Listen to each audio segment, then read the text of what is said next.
Manchester Essex Regional School District School Committee. We are now in open session. We do begin with public comment, so this is going to take a little explaining because I understand we have multiple reasons for public comment tonight. So typically, the way this works is that our public comment policy is in section BEDH and BEDHE. If you'd like to look that up, you're welcome to. Because we have people here potentially making public comment for a couple different reasons, what I'd like to do is first open up public comment for anyone who's here to make comment about the movie policy or movie petition. I know we have people for that. And then after that, I would like to open up public comment specifically for budget and budget concerns, and then anything else, because then that way we're not going back and forth, and we can actually follow a train of thought with the comments people are making. Typically, we reserve about 20 minutes for public comment. I see we have I can't see the total, but it looks like we have quite a few people online. Because we have a very full agenda tonight, I am going to ask public comment to stick to 3 minutes each. And Kate, could I impose upon you to run a little clock on that? So friends online and friends in person, I know it feels obnoxious when we have a little timer dinging that your 3 minutes are up, but it's the only way that we can do this in a fair and objective manner. Typically, when there aren't that many people here to make public comment, we would be a little bit more flexible with it, but with multiple, it's best to just keep it fair for everyone. So please don't be offended. It's not intentional. It's just that we do have a very full agenda tonight, and we need to be able to get through the entire thing. So just Do you want a warning, or do you just want 3 minutes? how about a warning at 2.5, and then you can reset for 30? Thank you. Kate's on it. You can send her your emails in anger when the timer goes off. So just to frame this again, we're going to start with anyone who'd like to make public comment about the movie or the movie policy, movie petition, that subject. We do not have that as an agenda item tonight. We did receive email about it starting last Thursday and more today. We do not have it as an agenda item tonight, but we are willing to hear comment about it because this is an emerging conversation at this point. So the way our public comment works, it's not a back and forth dialogue, really. It's you make your comment, we will take it, we will then potentially, if they're depending on the time tonight, potentially discuss it during school committee comment. You'll definitely get a response afterward if you have sent email in about it. But just please note that that's where we're at. This is an emergent thing and something on a day that we already have a pretty full docket. So that said, we do want to hear what you have to say. So let's begin with our in-person commenters. Would someone like to make public comment? Please stand up. So the way this works, stand up, please say your name and address and town in particular, and then you have your 3 minutes, please. Thank you. Good evening. My name is Sarah Pierce. I live at 9th Street in Manchester. I'm here tonight to speak about MERC's lack of policy on movies being shown at school, along with 90 other parents who have signed a petition. We respectfully ask the school committee to consider implementing a formal policy. We are asking no movies with an R rating should be shown in our schools. All movies shown at school rated PG or PG-13 must not contain extreme violence, nudity, explicit sexual conduct, or profanity. Require prior written parental consent via email sent directly to the parents with movie content warning. Parental consent must be kept on file for students. Contrary to Superintendent Pam Bowden's response to my email on March 16th, consents were not sent to all parents prior to 3 movies being shown. In some instances, the consents were sent to the students only, not parents. That resulted in students watching content their parents did not approve of or give permission to see. Every family has the right to decide what movie is appropriate for their children. Every family has different values, and those values should be respected. Parental consent must be required prior to any movie showings. Currently, the manner in which movies have been shown have been inconsistent at times, without approval by the administration, parents often not notified, and parental consent was not obtained.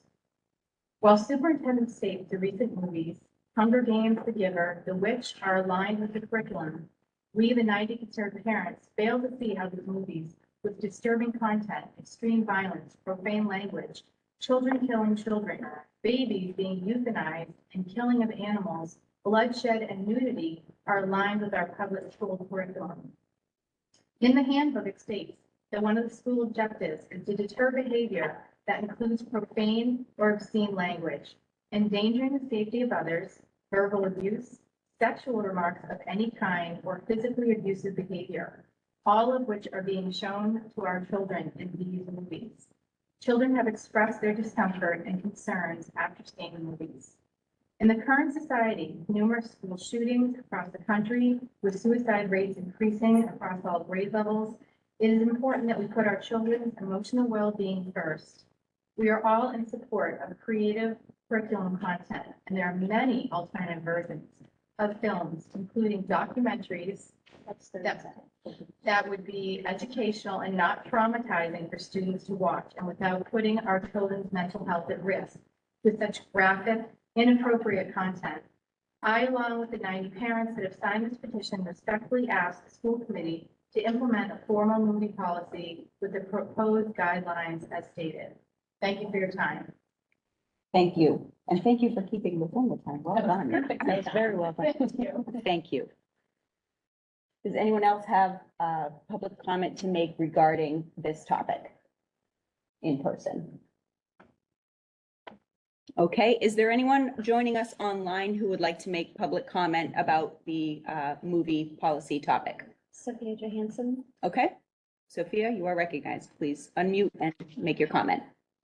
Hi, first off, thank you so much for having these meetings accessible by, whatchamacallit, what am I using right now? Whatever this is. It's really great. I really appreciate it. I'm in the middle of juggling 3 kids, and so it's so great to be able to participate. Secondly, I just want to weigh in with gratitude for all of the teachers. I have 3 kids in the district and work with folks on all levels of administration for each of them. And I just want to say that I really believe in the good work of our teachers, and I trust our teachers. And I think that there is already so much paperwork and so much consent and so much all of that. And I think that the district policy is fine. And I think that I trust our teachers and all of the support staff. And so I would like to encourage school committee to put your energy elsewhere. I know that I'm a lone voice, but I did just want to call and weigh in and say that I trust the teachers, I trust their staff, their supervisors, all of that. And I think energies can be better spent working on some of the more pressing issues besides how we're teaching our kids to think critically and the content that they're experiencing to be able to think critically about the universe that they're growing up in. So thank you. Thank you, Sophia, excuse me. Thank you. Is there anyone else online? Thanks. Lindsay, you are recognized. Please unmute and make your comment. Hi, can everyone hear me? Yes, thank you. Great. Okay, I would like to also make a comment to encourage school committee not to spend any more time on this issue.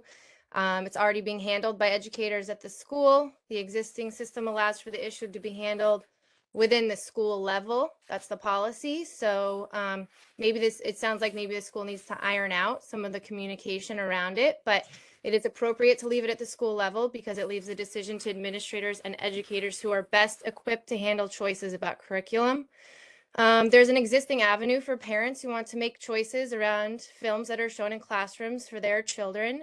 So I don't personally believe that a small group of parents raising this issue should decide the experiences for all children in the district and make a decision for all parents, and that's what this ban does. I think viewing a film in class helps students build empathy. Empathy creates opportunities for them to think deeply about social issues.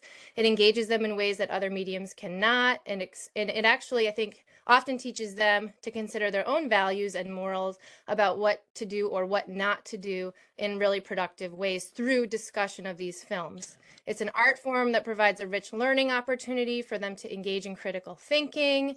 That's crucial as they engage in all media, including social media, where they often are exposed to much worse content than PG, PG-13, or even rated R movies. So I would implore the school committee not to ban or even consider a ban on any materials or information from kids on a district policy level. The district ban on our movies is cumbersome. It satisfies just a few parents, and it doesn't support the work of our amazing teachers. It certainly does not support the growth and learning of our students.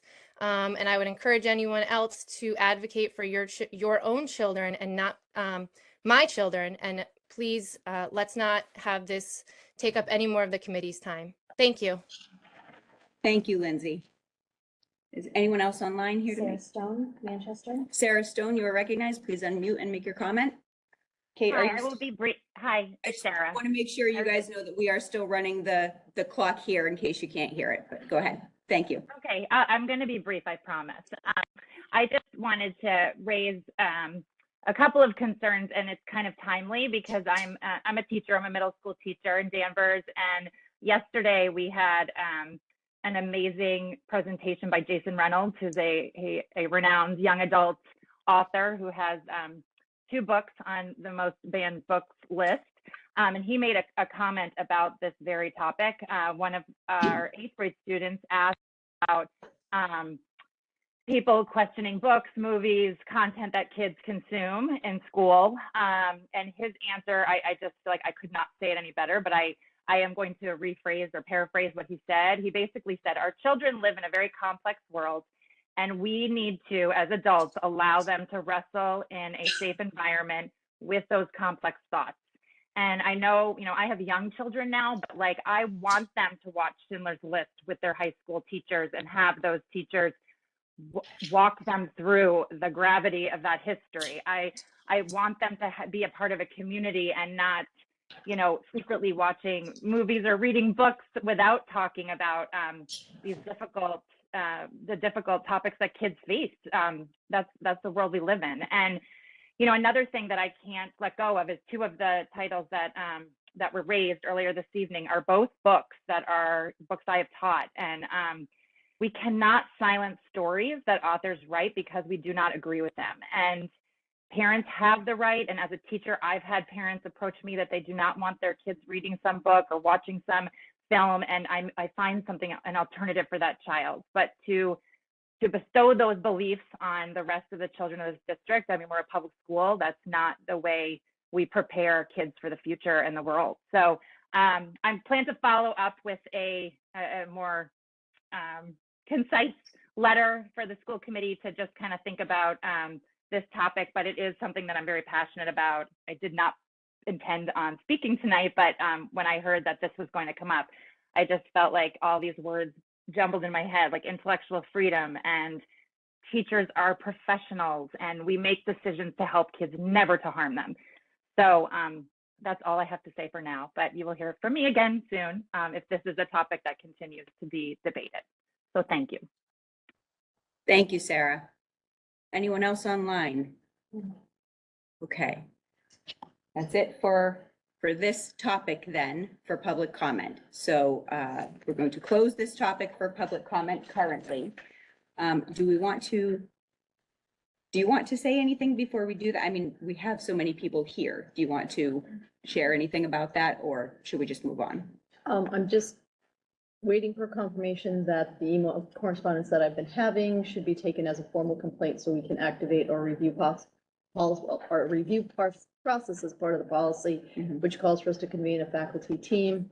In this case, would probably be a 612 team to review the choice of materials and offer recommendations about how to use them in the future and whether or not they should be discontinued as for use. Okay. So as long as I can get a confirmation, and I would love a copy of the petition, or have the committee get a copy of the petition with the signatures so we can proceed.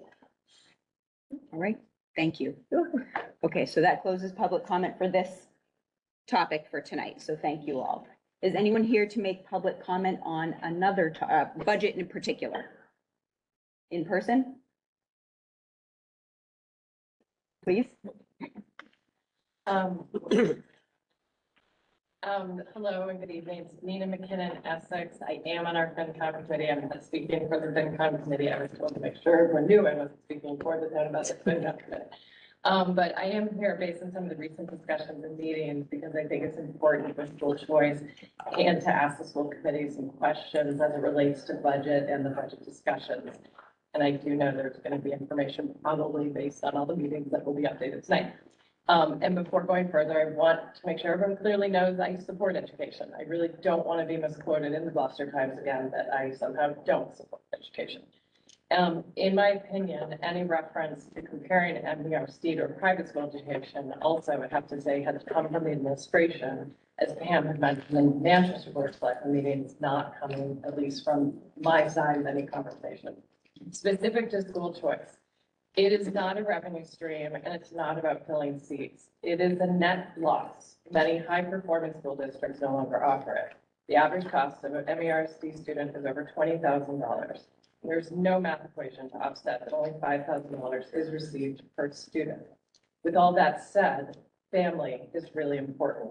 In the March 7th meeting, the school committee, Pam had made it clear that to the school committee that it's a yes or no vote.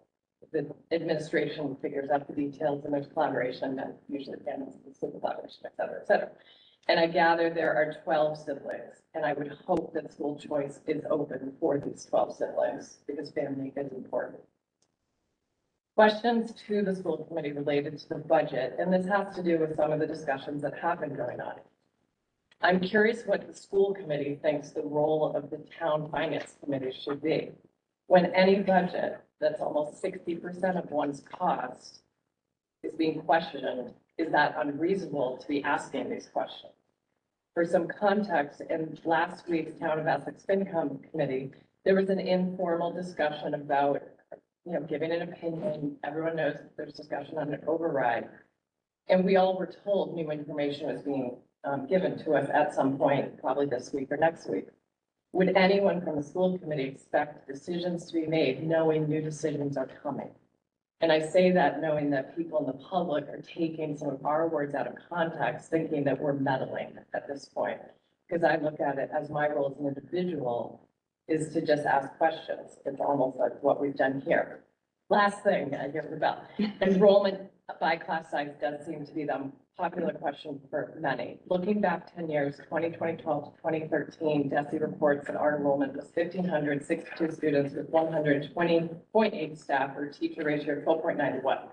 As of this year's reported number, enrollment is 1,221 students with a staff of 128.9 for a ratio of 9.5 to 1. Yet in all the discussions, the average class sizes are 15 to 16, 19 to 21. It depends on the grade. Isn't the school committee curious to understand the difference? Doesn't the school committee want to actually know what the per classroom information is so that we can actually know what the real student teacher ratio is? Thank you for the time. Thank you, Nina. Anyone else in person interested in making public comment regarding the budget? Anyone online interested in making public comment regarding the budget topic? Jody Harris, that's it. Jody Harris. Jody, you are recognized. Please unmute and make your comment. Great. Thank you, Teresa. Thanks, Jody. I'm encouraged to see that there's a vote tonight to adopt a revised budget. So I'm optimistic that we're moving in the right direction as far as Essex is concerned. I'm sort of looking forward to the next step after this whole budget process.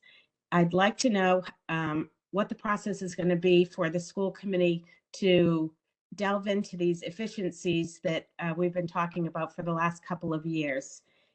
Who's going to outline the plan of action? How is it going to be handled? Will it be handled by the finance subcommittee? And could it be an active part of the school committee's agenda on an ongoing basis so the public can actually follow along and instead of collaboration meetings, it can be something of an active topic over the year so it doesn't creep up on us, budget season again next year in November or December. That's my first question. And my second question is, of your subcommittees, do you have, are they 2-member subcommittees or 3-member subcommittees? And is there a chair for each of those subcommittees? That's, looks like what your school committee policy manual says, but I can't find that anywhere online. And lastly, is there an annual report to let us know what you have spent your reserve money on in detail? And if so, how can we access that report on an annual basis? Thank you. Thank you, Jody. Okay, is anyone else making public comment tonight regarding the budget online? Okay, thank you. Does anybody in person have a public comment regarding something entirely different from the movies or the budget? How about online? Christina Bain. So this is something This is- separate It says on another matter. on another matter. Okay, Christina, you are recognized. Please unmute and make your comment. Thank you so much. Can you hear me okay? We can, thank you. Oh, fantastic. Thank you so much for having me here tonight. And I'm a lifelong resident of Manchester, so it's very exciting to be here. I wanted to share some information about two programs for high school students. I am working with a Boston-based nonprofit called Empower Peace. And the first program that I just wanted to share information on is called Team Harmony. This is a program that's focused on how to train national high school student leaders from around the country to combat hate locally in one's community. And this event is going to take place in Tulsa, Oklahoma, this coming May 8th through 11th. And students, like I said, are going to be coming from different schools around the country and learning about how they can create an action project in their home communities upon returning from Tulsa on how to combat hate. You're also going to be learning and teaching the students about a history lesson in terms of the Tulsa Massacre and going through all of the different sites on the Tulsa Massacre. And this program is based on various kinds of hate, Black, white, race injustice, right, left, anti-Asian, anti-Semitism. So it encompasses all forms of hate. It's not just one form. And it's officially called an Action Institute and Rally. And I wanted to explore if Manchester Essex might be interested in sending students to this program. The program is fully funded. Again, it's May 8th through 11th, 2023. The only thing that isn't funded is travel. And I'd be happy to explore with anyone who might be interested in it.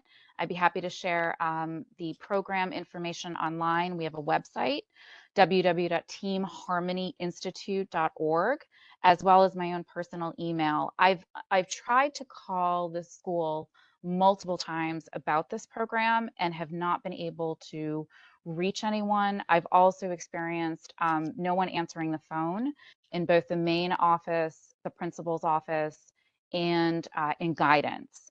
And I did finally reach somebody in the Learning Commons, a fabulous staffer who tried his best to help me, but I've just gotten no response. If Manchester Essex is indeed not interested in this, parents can also self-organize a team of 5 to 6 students and a chaperone, and we can work with them directly to send students to Tulsa if that's of interest. I also have another program called Women to Women International. I'm actually the board chair. Chris, I'm Sure. sorry to do this, but you're at time and I have to keep it fair Sure. for everyone who did Sure.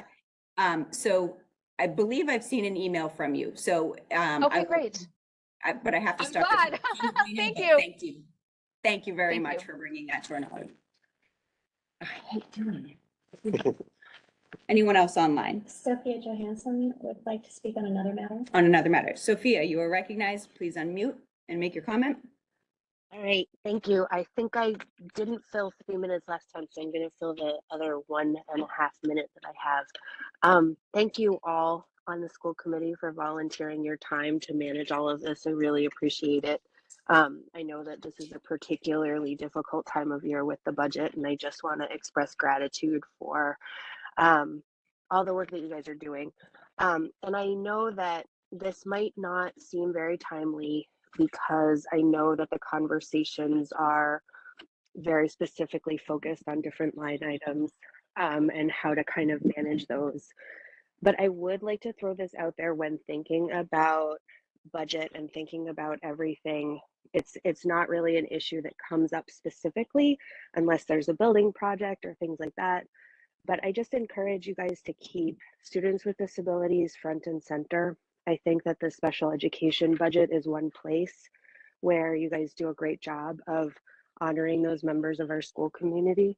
I also want to throw out there that, you know, none of the playgrounds at any of the schools are actually meaningfully able to include students in wheelchairs in recess. So if you can't bring a stroller onto a surface, you can't get a kid in a wheelchair to play. And I think that that's just really important to hold front and center, is that when we make these decisions, if we're not really mindful of all of the students in our school community and their needs and how to include them, we can end up making these types of mistakes like we made with the playground at Memorial. So I hope that when Essex is going to be redone and all of that, that there can be some thought about how to create meaningful play spaces for all students. So thank you. Thank you, Sophia. Anyone else online about a different issue? No? Okay. With that, we will close public comment. As many of you know, the way this sort of works is many of these questions that have come up will be answered in the course of our meeting, just with the different topics that are on the agenda. Those that are not on the agenda may come up during school committee comment if we have time to address them, especially for next steps and how we choose to move forward with that as a committee. So that is public comment closed at this time, and I thank you all for your for engaging and also for being flexible and understanding with the way we need to run a meeting. Moving forward, we have no student report tonight. Diego's not here. I am going to forego a report, but I will ask us to continue just with our reading of the protocols. Kate has agreed. We actually bumped over two a couple meetings ago. So can you just go through those two right there? These two. Yeah, the two in the middle. Respect the leadership roles of the committee chair and superintendent. Leave the day-to-day operations, including business transactions, to the superintendent and staff. It is the school committee's responsibility to evaluate the superintendent's effectiveness in these matters pursuant to DESE's model system for educator evaluation. Thank you very much. And that closes the chairman's report. Given how we experienced our meeting last time, I would like to propose to the committee that we reorganize the agenda after talking to Pam about it today, that we move the consent agenda and the subcommittee reports to the end, and that we move straight to, and superintendents, we move straight to continued business, particularly so that the middle school spotlight can continue. Do we need to vote for that, or can we just do it? I think you. Let's take a vote. It's not going to hurt. I move that we make that adjustment. Second. Any discussion? All in favor? Aye. Unanimous, thank you. Okay, middle school spotlight presentation. Yeah, well, Joanne's getting set up. Just a disclaimer for everyone at home. We're going to shift to on-site presentation with the owl capturing what's going on in the room as best we can. I will put up a set of slides, but we can't guarantee you're going to get best sound, all of the audio, or all of the video at the level that will be seen here. So just so everyone knows. Erica's phone agrees. Underneath. She doesn't mind.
On the behalf.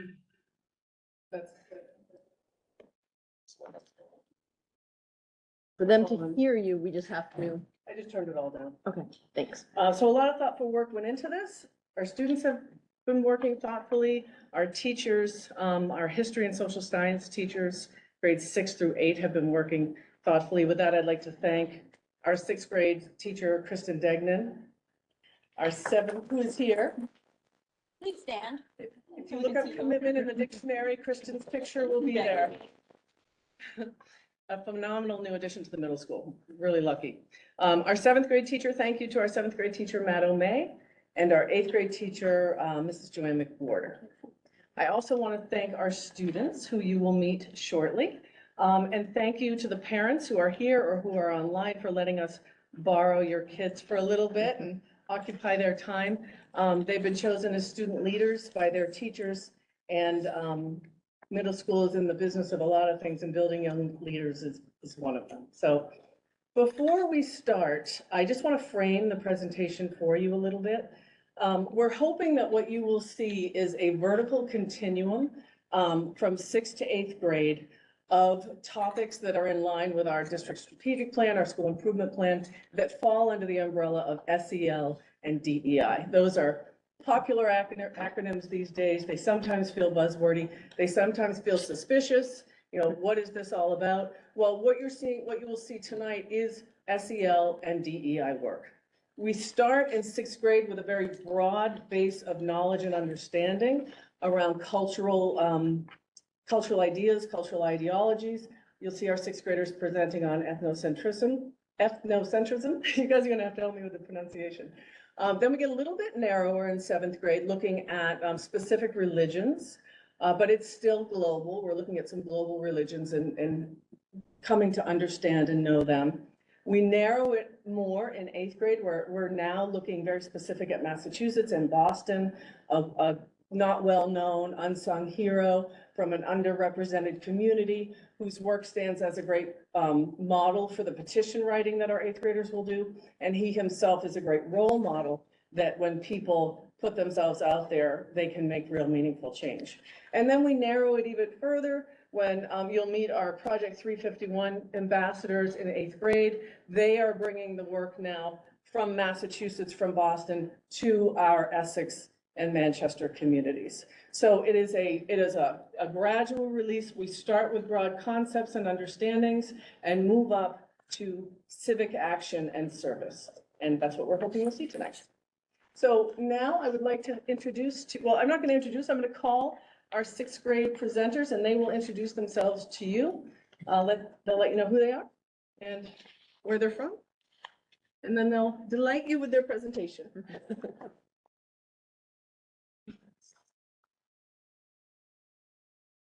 I'm Caitlin Alloy. I'm in 6th grade and I live in Manchester. I'm Cubby Morris in 6th grade and I live in Essex. Hi, I'm Luke Murphy. I live in Manchester and I'm in 6th grade. And I'm Albert Robinson. I'm in 6th grade and I live in Boston. In 6th grade, we study geography, prehistory, and ancient civilizations. We started our year learning about geography, and we are currently learning about ancient Egypt. You're even in the process of modifying a chicken. Yes, an actual chicken. Like Mrs. Buckington. A solid foundation in geography, Miss Duggan explained that we would be learning about civilizations through the acronym GRAPES. GRAPES stands for geography, religion, achievements, politics, economics, and self-construction. By understanding the grapes of each civilization, we can compare and contrast them to see how they're both alike and different. We have found that universally, we are all more alike than different. Even when talking about ancient people and going as far back as prehistory and Lucy the Australopithecus. Our differences make us unique, but our similarities bring us together across continents, time, and cultures. But before we learned about the ancient people of Mesopotamia, Miss Degnan introduced us to the Nakrima tribe. Have you ever heard of them? None of us had either. She described a tribe that still lives today and showed us pictures and offered a lot of detail about their culture, traditions, and beliefs. Honestly, we were kind of horrified. These people strip their faces and legs. They visit medicine men for their illnesses and often dug holes in their teeth. Many of them pierce their skin with sharp instruments and paint their bodies with symbols. They use charms, potions, and holy water, and they seem very obsessed with their appearance. Each fact that we learned had an image to help us better visualize these rituals. And then Mrs. Dayton projected the name of the tribe again, Nakrima, and asked us to read it backwards. Nakarima backwards is American. We are actually the Nakarima. We were shocked. We were confused. And then we thought about it. These were everyday events that Americans practice, like shaving, ear piercing, tattoos, going to the dentist, taking medicine, bathing, etc. Suddenly, the very things we thought were weird and primitive seem normal. Through this activity, we realized how easy it is to have a negative perception of customs that seem foreign. We learned more about cultural worldview and how it shapes our perceptions and understandings. Everyone has culture, which is the learned patterns, thoughts of beliefs, or behaviors of society. Your own culture may seem normal or natural to you because it is what you do every day. But your traditions might seem odd to individuals from other cultures having their own way of doing things. When we learned about the Nakrima, we understood the differences should not be judged. It helps us live in mutual respect with people whose beliefs are different from our own. We've also had fun playing game-based simulations this year in order to walk in the shoes of ancient people we've studied. We did a few survival simulations in a prehistory room. Few of us survived. And we have served as administrator to a Persian leader in our Mesopotamians, and few of us were promoted to general. All of these experiences and learning about ancient civilizations have helped us better understand ethnocentrism. Ethnocentrism is judging other groups from our own cultural point of view. It's difficult to avoid, but if we seek to understand another's culture and try not to judge other cultures from our own perspective, we can help lessen this understanding. We will continue to apply this lesson as we study more ancient civilizations and apply it to our own lives as well. Thank you all so much for your time. Thank you.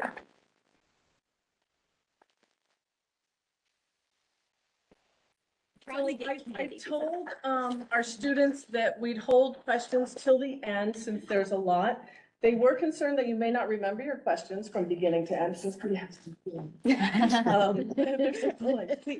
I assured them that you have a strategy of writing your questions down in the moment so that you can remember them for later, which is their strategy, but they wanted to be sure you all knew that too. So thanks, and then we'll call you all up afterwards for questions, okay?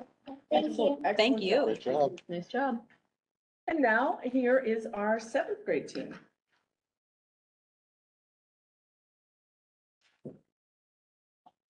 Oh, come all the way across, don't be.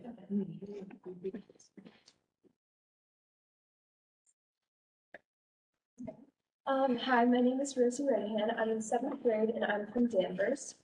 So Hinduism is one of the religions we learned about this year in ancient civilizations. And some of their beliefs are called karma and dharma. Karma is a lot like cause and effect or a boomerang because the belief is that whatever you do will come back to you eventually. And dharma is the righteous path that ideally all Hindus should live by. Overall, they believe that if you're a good person in this life, the good karma you put out into the world will return to you.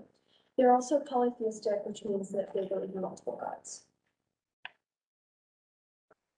Hello, I am Augustus. I'm also in seventh grade and I'm from Manchester. Buddhism is the understanding that life is one of suffering. The Four Noble Truths are a way to achieve enlightenment or nirvana. It's not the bit. One of the truths is the truth of suffering. The second one is finding cause in the suffering. The third one. Okay. And the third one is the implementation of the correct action.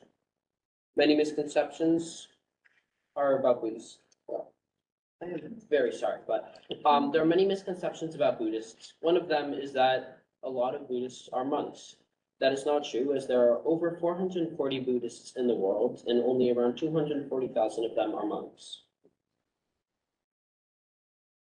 Hello, I'm Anna Garth. I'm also in seventh grade and I'm from Manchester. Shintoism is a religion native to Japan. It's considered a way of life and not a religion. Many people in Japan practice Buddhism and Shintoism because they believe that they're two different religions. Christian Judaism isn't isn't religion. Shintoism focuses on honoring the ancestors and on also honoring nature. So there's many shrines in nature. Hello, my name is Kit Carpenter. I'm in 7th grade and I live in Manchester. And thank you for listening to my fellow classmates talk about our different religious ethnicities within our school. In our school, we have 4 words by which we abide by: safe, happy, respected, and comfortable. We want people not only in our school, but in our Manchester Essex community to feel safe within these words, and feel safe within themselves. We want people to feel free to be themselves and whoever they are and be safe from being judged or put into stereotypes that are not true about them or themselves, because people aren't educated properly. This is why we are gathered here today to teach you all about the different ethnicities and religions in our school, so we can help people who are in these communities. Thank you.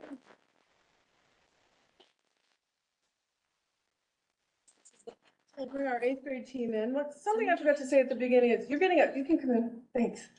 You're getting a small snapshot into much larger units and much larger learning experiences that move, again, from understanding to action. In 8th grade, we have real world connections where students are connecting to our communities and taking action.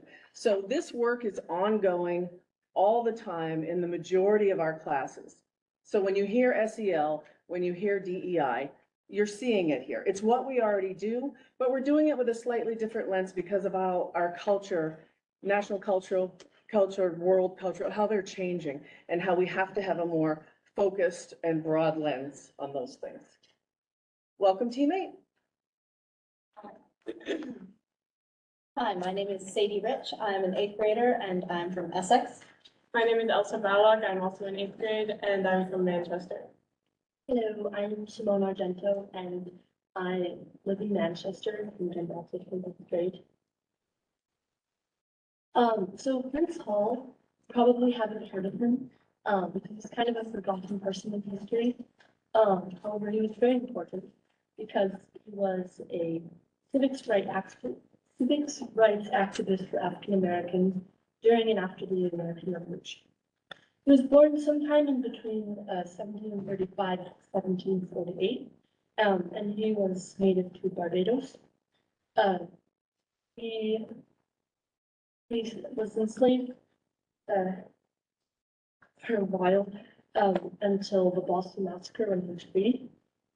He came to Boston when he was 17, and one of his most notable achievements is that he founded the African American Lodge, the Honorable Society of Free and Accepted Masons of Boston.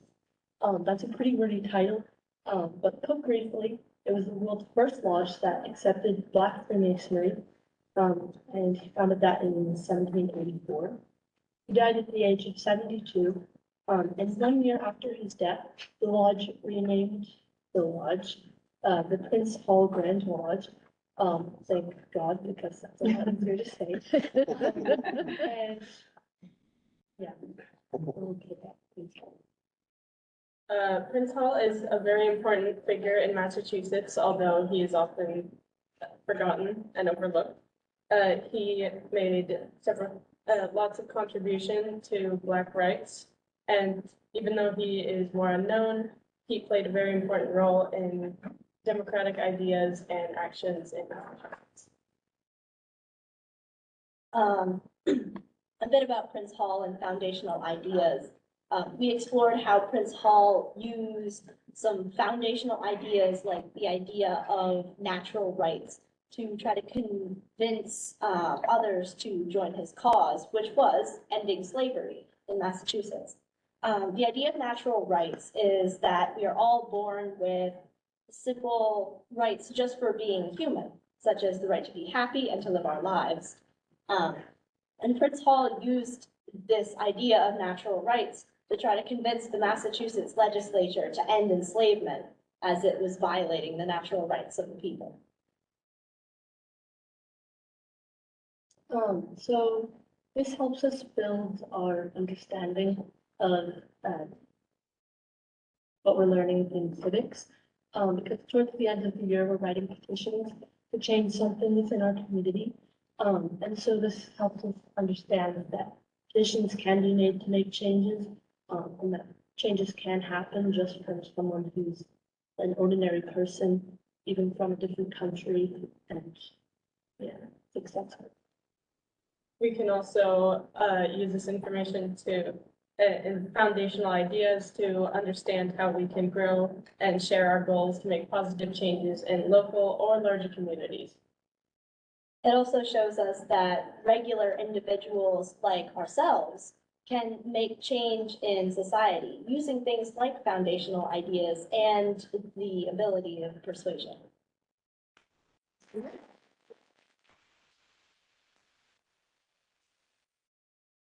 Thank you.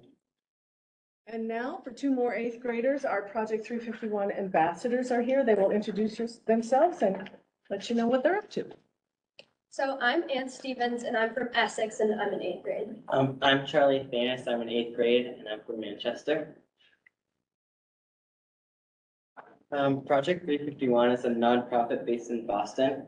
It was founded in 2011 and it focuses on supporting and guiding the rising generation of leaders to build the skills required to lead positive change, deepen awareness of critical issues, and foster community values through unifying service projects and civic engagement.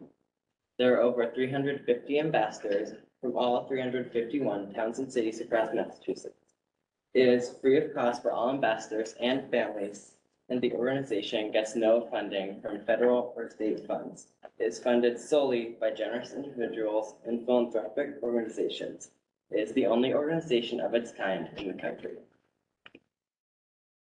The movement of Project 351 is to build a movement of youth-led service that transforms communities, elevates kindness, and advances opportunity by investing in the courage, compassion, and unlimited capabilities of 8th grade unsung heroes and quiet leaders. Project 351 has 4 core values. The first one is kindness, the quality of being friendly, generous, considerate, and warm towards all others. The next is compassion, the instinct to care deeply about others through greater understanding of their life story and circumstances. Humility, the characteristics of being modest, especially when using one's power for the good of the community. And last but definitely not least, is gratitude, the quality of being thankful and demonstrating appreciation and kindness with joy. The term for an ambassador is 1 year, January in 8th grade to December in freshman year. Throughout the year, we do different service projects and have different focuses each month. So far this year, in January, we had Launch and Service Day. In February, we had weekly Zoom meetings about Service Leadership Academy, 2 of which were partnering with the Playbook Initiative, a Celtics-run organization that focuses on anti-discrimination and bias prevention. In March and April, we are participating in Spring Service, a clothing drive partnered with Grails to Crayons. Throughout the rest of the year, we will be doing different service projects, and every week on Tuesday, we have a Zoom meeting about our focus that month. Usually, meetings have special guests. For example, we have had the founder of Grails to Crayons speak about our clothing drive, and today, former Massachusetts First Lady Lauren Baker is speaking. So on January 14th, Launch Day was hosted at Faneuil Hall in Boston. When ambassadors from all 351 cities and towns from across the state arrived, we were split into our groups. The groups were then sent to places in and around Boston to go do service. I got sent to the Cradles to Crayons Giving Factory to sort and package books. It was really fun, and it was so cool because they had books, they had shoes, and they had clothes and we just sorted through them, and it was like a really fun place to be. After that, everyone did service in their different locations. We all went back to Faneuil Hall. Overall, it was an amazing day, and I couldn't recommend an experience like that for anyone. And here's a news video that was. I'm gonna do sound. Yep, okay, I will mute.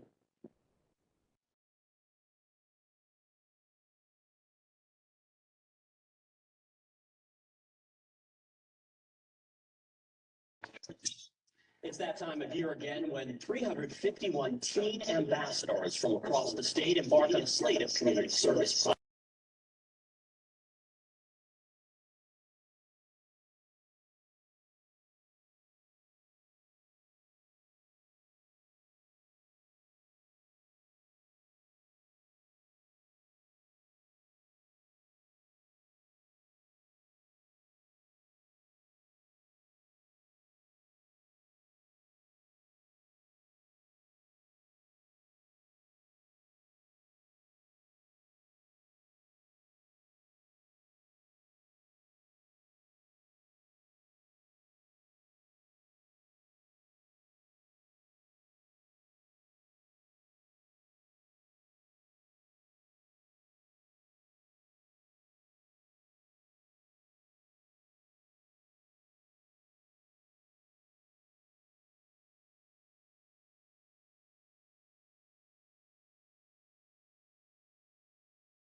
So moving on, for spring service in March and April, ambassadors from all over the state are hosting kids' clothing drives partnered with Cradles to Crayons.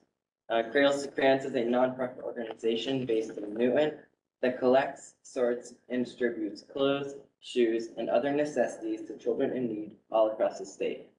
And since 2012, Project 351 ambassadors and alumni have impacted over 160,000 children served by Cradles to Crayons.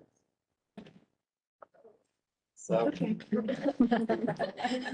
This is the box that we made for people to put clothes in, and 3 of them. yeah, there's 3 in each pod. I would urge you, if you have kids in middle school, to get them to donate.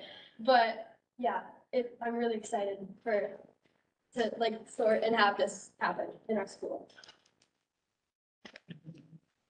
After a year of service, After a year of service, all ambassadors are given the opportunity to continue their leadership development and community impact as members of the alumni organization or by application to the Alumni Leadership Council. so some interesting facts and statistics. On launch day, the 2023 ambassadors positively impacted over 6,000 people all in one day. Since its founding in 2011, 4,492 eighth graders have impacted over 1.1 million neighbors. Last year alone, during spring service, ambassadors collected more than 4,500 quality sorted bags of clothing and shoes, positively impacting over 13,500 children.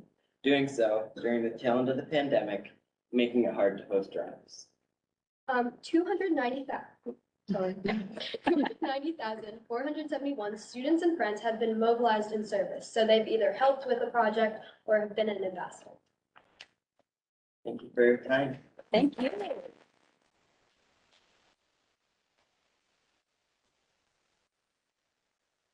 You guys want to come just gather around? We're kind of a big group, but in case we have any specific questions, and if you need help with a question, glance my way. We do. We owe people candy, only the 6th graders.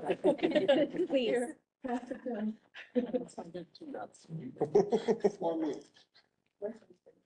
Committee, do we have questions for the middle school spotlight presentation? Erica, go ahead. I have a question for Charlie and Ann. It's so cool, and you guys should be really proud of yourselves. It's an amazing opportunity and a cool organization, but I'm just curious if you know, so is it 351 because there's 351 communities? Yes. So that's Massachusetts. Are there similar organizations in other states? No. Not that we know of. So far, it's the only one like All right. this. Thanks. That's very cool. Congratulations. Anyone else have questions?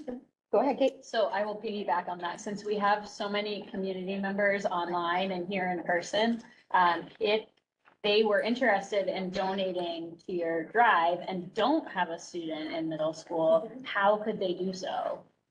I think Miss Mayo can help, but reach out to me. Bring it to the school in the middle school office would probably be the best place to do that. Or if you just want to donate to Cradles to Crayons, there are many different like places that you could donate to Cradles to Crayons directly. So there could be other spots or locally if people wanted to research on their own? Yes. Awesome. And if you Thanks, can't guys. get to school, but you're local and you'd like to donate something, just send me an email. It's on our website. I'd be happy to come and pick it up. Matt, go ahead. I forget, one of the group mentioned about writing a petition at the end of 8th grade, yeah. Do you guys know what you're writing your petition on yet? It's just general, like, in Manchester, if there's something, or in Essex that we want to change, or start, we can make the petition or just change something in the community.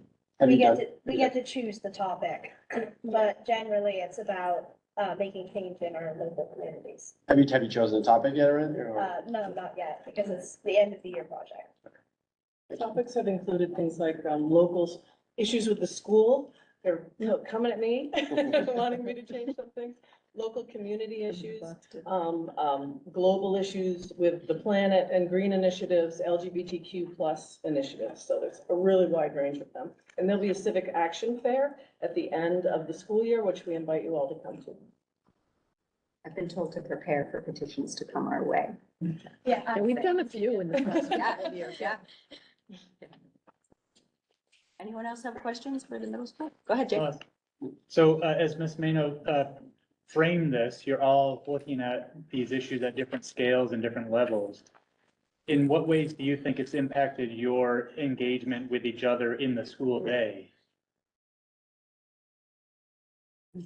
So has it drawn any conversations out? Have you learned something that you weren't aware of before? Maybe you've talked at the lunch table or in partner conversations during class, that type of thing. Has there been any of that? It's definitely interesting hearing about people who, that we don't really know about and how they like made change and impacted Massachusetts. So Yeah, it was nice to hear about things that we couldn't really hear about before that weren't part of the history curriculum. Yeah, all the previous geography or history classes I'd ever taken never included civic action in the community, and I think that's a really good addition.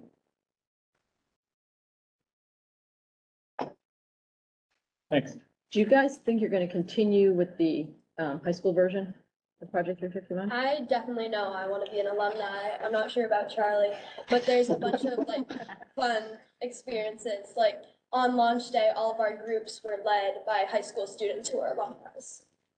Yeah, I would definitely, it's a really fun experience and just being able to like connect and talk to people who have similar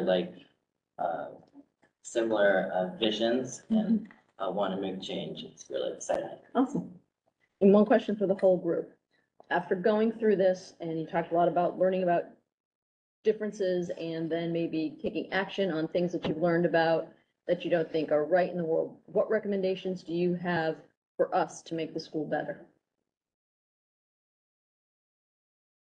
Big question. It is a big question. Somebody's got something off the top of their head. I know. What do you want to change here? maybe just like listen to the students, I guess, like but educated listening. Just take their opinions into account. Makes sense. This is your chance to tell us, what do you think we need to fix here? If something comes to you, I'll share Superintendent Bodwin's email address with you, which you'd love to hear. I would. Yeah. There's always something. Send it my way.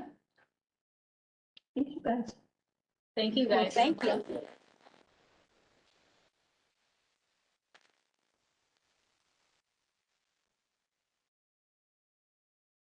Good job. And I'll take advantage of the crowd. Next Thursday, we have our first annual STEAM showcase, which is a 6 through 12 showcase. It'll be in the gym from 5 to 7. We have lots of student presentations in the areas of science, technology, engineering, math. There'll be the jazz bands will be playing.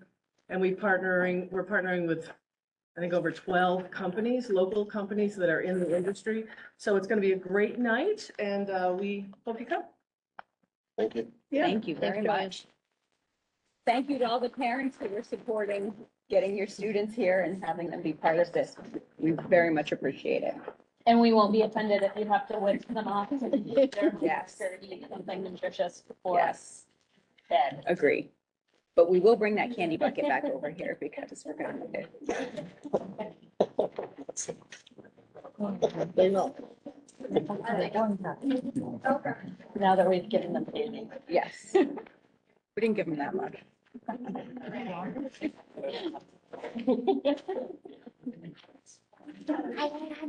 Charlie. Something good. You sure? Yeah. Didn't we hand me candy at the last one? I'm gonna hand you something. Excellent. Mm-hmm. I'm kidding. Yeah. Okay. Well, that was lovely. The spotlight presentations are a highlight for sure. Very good for the site. Thanks, everybody. Thank you. Great Thank you, work. Joanne. Thank you. Okay, continuing on with our continued business. would be the Manchester Essex Teachers Association contract and a vote to approve. So do we want to let our subcommittee people do the honors? Do you want to present? Is that okay? Then Chris and Kate. There's so little that we get to, they get to actually say in a public meeting that this might be nice. They have Do enough. we need to make a motion first and then? I think we need to. Sure. Why not? I'll follow your lead.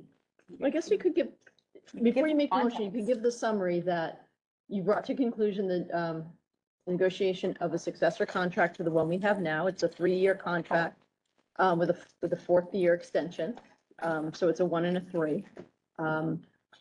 The Teachers Association ratified the contract on last Thursday afternoon. Was it? Yeah. Yes? Yes. Yes. I'm not sure. I'm losing and then track the of my votes days. Were counted at a different, yeah. But they have passed it, and now it is on the school committee's agenda for formal approval here, which will set it in stone for the next 4 years. Thank you, Pam. Nice job. Yeah. Take it away. I'd like to make a motion for the Manchester Essex Regional Schools Committee to, is the word also ratify for us? It is. I think Adopt, vote to Adopt, approve. approve, the 1 year plus 3 year contract as ratified by, Manchester Essex Teachers Association. Is there a second? I will second that. Discussion. So for public knowledge, would you like to give some of the highlights aside Yep, from the 1+3? There was a lot of back and forth as we negotiated this contract, and I think that we're proud to say that we landed at a COLA of 2.5 for year 1, 2.5 for year 2, 2.25 for year 3, and 2.5 for year 4. And that was the product of a lot of back and forth and a lot of teamwork. And I think I speak for all of us when I say that things did not feel contentious. I never felt like we were getting to the level of some of our neighboring communities that we've read about or seen about on the news. And it was an overall positive teamwork exercise. A lot of compromises. No, you know, that this was a long process. You know, this process started, I think, over a year ago at this point. So it did take a lot of work. I think I'm also very proud of, you know, how the entire process was handled, taking into account all of the stakeholders in the regional district and their concerns, you know, students, teachers, residents of the town, you know, town boards. And, you know, I think we came to a very equitable agreement for all, in my opinion. So it wasn't just about, you know, money. There were some other updates to the contract in there as well. And I think, again, we came to a pretty equitable agreement for all, which was really good to see. And I think that this is the first time we've had silent observers. So we had silent observers from the Teachers Association. We had silent observers from this committee and silent observers from our town partners. And I think that that was an advantage to us for everybody to have a little bit more insight into the process and a little bit more transparency around the conversations that were happening. I think that that was an advantage to everyone and something that we should consider moving forward. I thought that was a real positive. I agree. And I think it's probably worth mentioning, there's a lot of time spent on 2A teaching. I think we spent a lot of time trying to brief their committee that represented them on our budget process, our realities, our wishes, our wants, our needs, our constraints, understanding that there's two towns to be accounted for. So I thought that was productive use of time, and I think they also had an opportunity to teach in a bit on things that may have been concern to them, or just offer alternate perspective on things that we sometimes can talk about in a vacuum. So I just thought it was a really long but enriching process that ended on a very positive note. And I'll actually add one more thing too. I just, I know no one's here tonight, but I do want to really appreciate all the time that the teacher representatives spent with us during this process. A lot of time that a lot of our other, teachers that are all just so valuable, spending time with us in this process. I know I personally really appreciate it.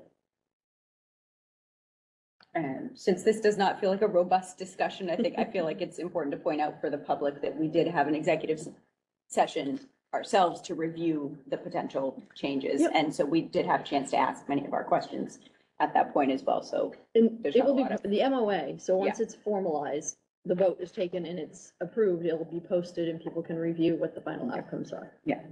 Okay. Any other further discussion before we take the vote? Okay, all in favor? That's unanimous, excuse me. Was it second? Yes, Yes, Chris that's seconded it. Wake up a little bit. That's unanimous, and it feels like it just got so quiet in here because everyone left. It feels a little anticlimactic, but this is a really big deal, guys. Wednesday Yeah, nights. Nina and Ann can applaud. Yeah. We'll talk about some of the implications of actually bringing it to full close when we talk about the budget update. That would- Right, great, but I think it would be poor to move on without acknowledging, so that subcommittee takes an enormous amount of time that Chris and Kate had to put. We're talking 4 or 5+ hour meetings regularly. And so they say very little in our meetings. It's negotiations are ongoing, right? That's always the update, but it's an enormous amount of time. So I want to thank them wholeheartedly for your time spent on that. Thank you. That's nice. Moving on to school choice.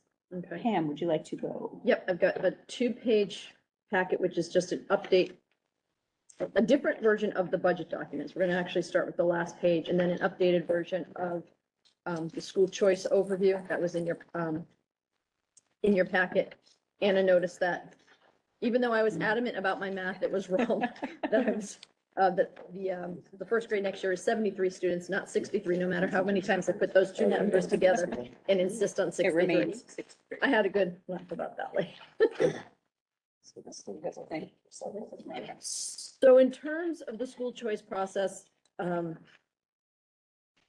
for all the years that I've been doing it, we do a couple of meetings worth of discussion and then try to execute. Sometimes we go to a third meeting. Sometimes we decide we can't really decide right now because too many things are up in the air, so we kick it down the road a little bit. But essentially the process is every year the committee needs to reaffirm that it is a school choice district and it intends to take school choice students in the next year.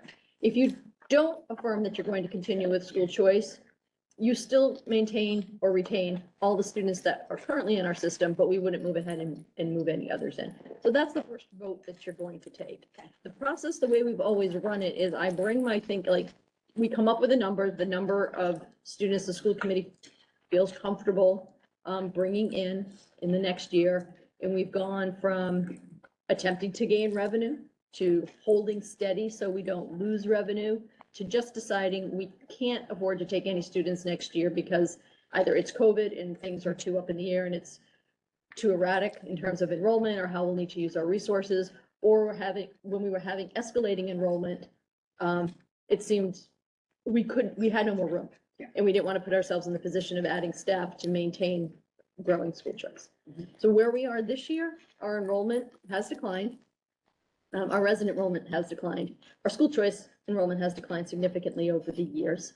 We're exiting 3 students, which we talked about last time. And we're starting to look at what our projections are for enrollment next year. A couple of caveats. It's a projection. It's just a roll forward number, right? So the students who are in our classrooms today, if we push them all grade level forward next year, what would our numbers look like? So we haven't taken out for potential move outs, for potential leaving to go to private school, or for potential Essex Tech or whatever other reason may have a student exiting the system, nor have we made any estimates for kids moving in. This is just a flat roll forward.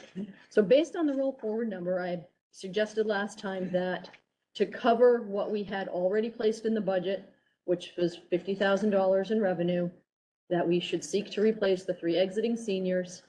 And then we would need an additional 14 students. And I'm working with a number of 17. So in order to do that, I had taken a first look at our applicants and noticed that we had 13 sibling choice applicants. So my thinking is that to make those families whole, bring those students in, we ran kind of, what you can see on the sheet in front of you is that if you place the students in the grade level, not at a school and not in a classroom, but just generally in that grade level, with the exception of 3rd grade, which Jake had noted in his, in an email to me, we are well under the total class size or the benchmark enrollment in any one given class if you just use a general average. One thing to note in the projection is that we assume that we're going to use our additional teachers. So all of this K-5, we have 2 sections per grade level with the exception of 2 potential grade levels that will be able to have 3 teachers at Memorial School. Where those 2 teachers are placed, those 2 additional teachers, will be up to John when there's a final enrollment number sometime in June.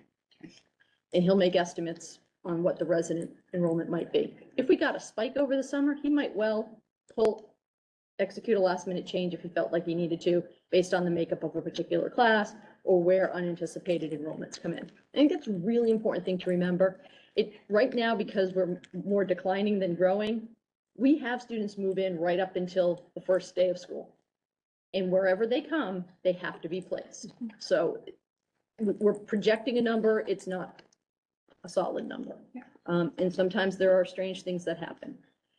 General confidence, I think we can place all the siblings, while if we kept the same level of teachers at the 3rd grade this year, it would be tight.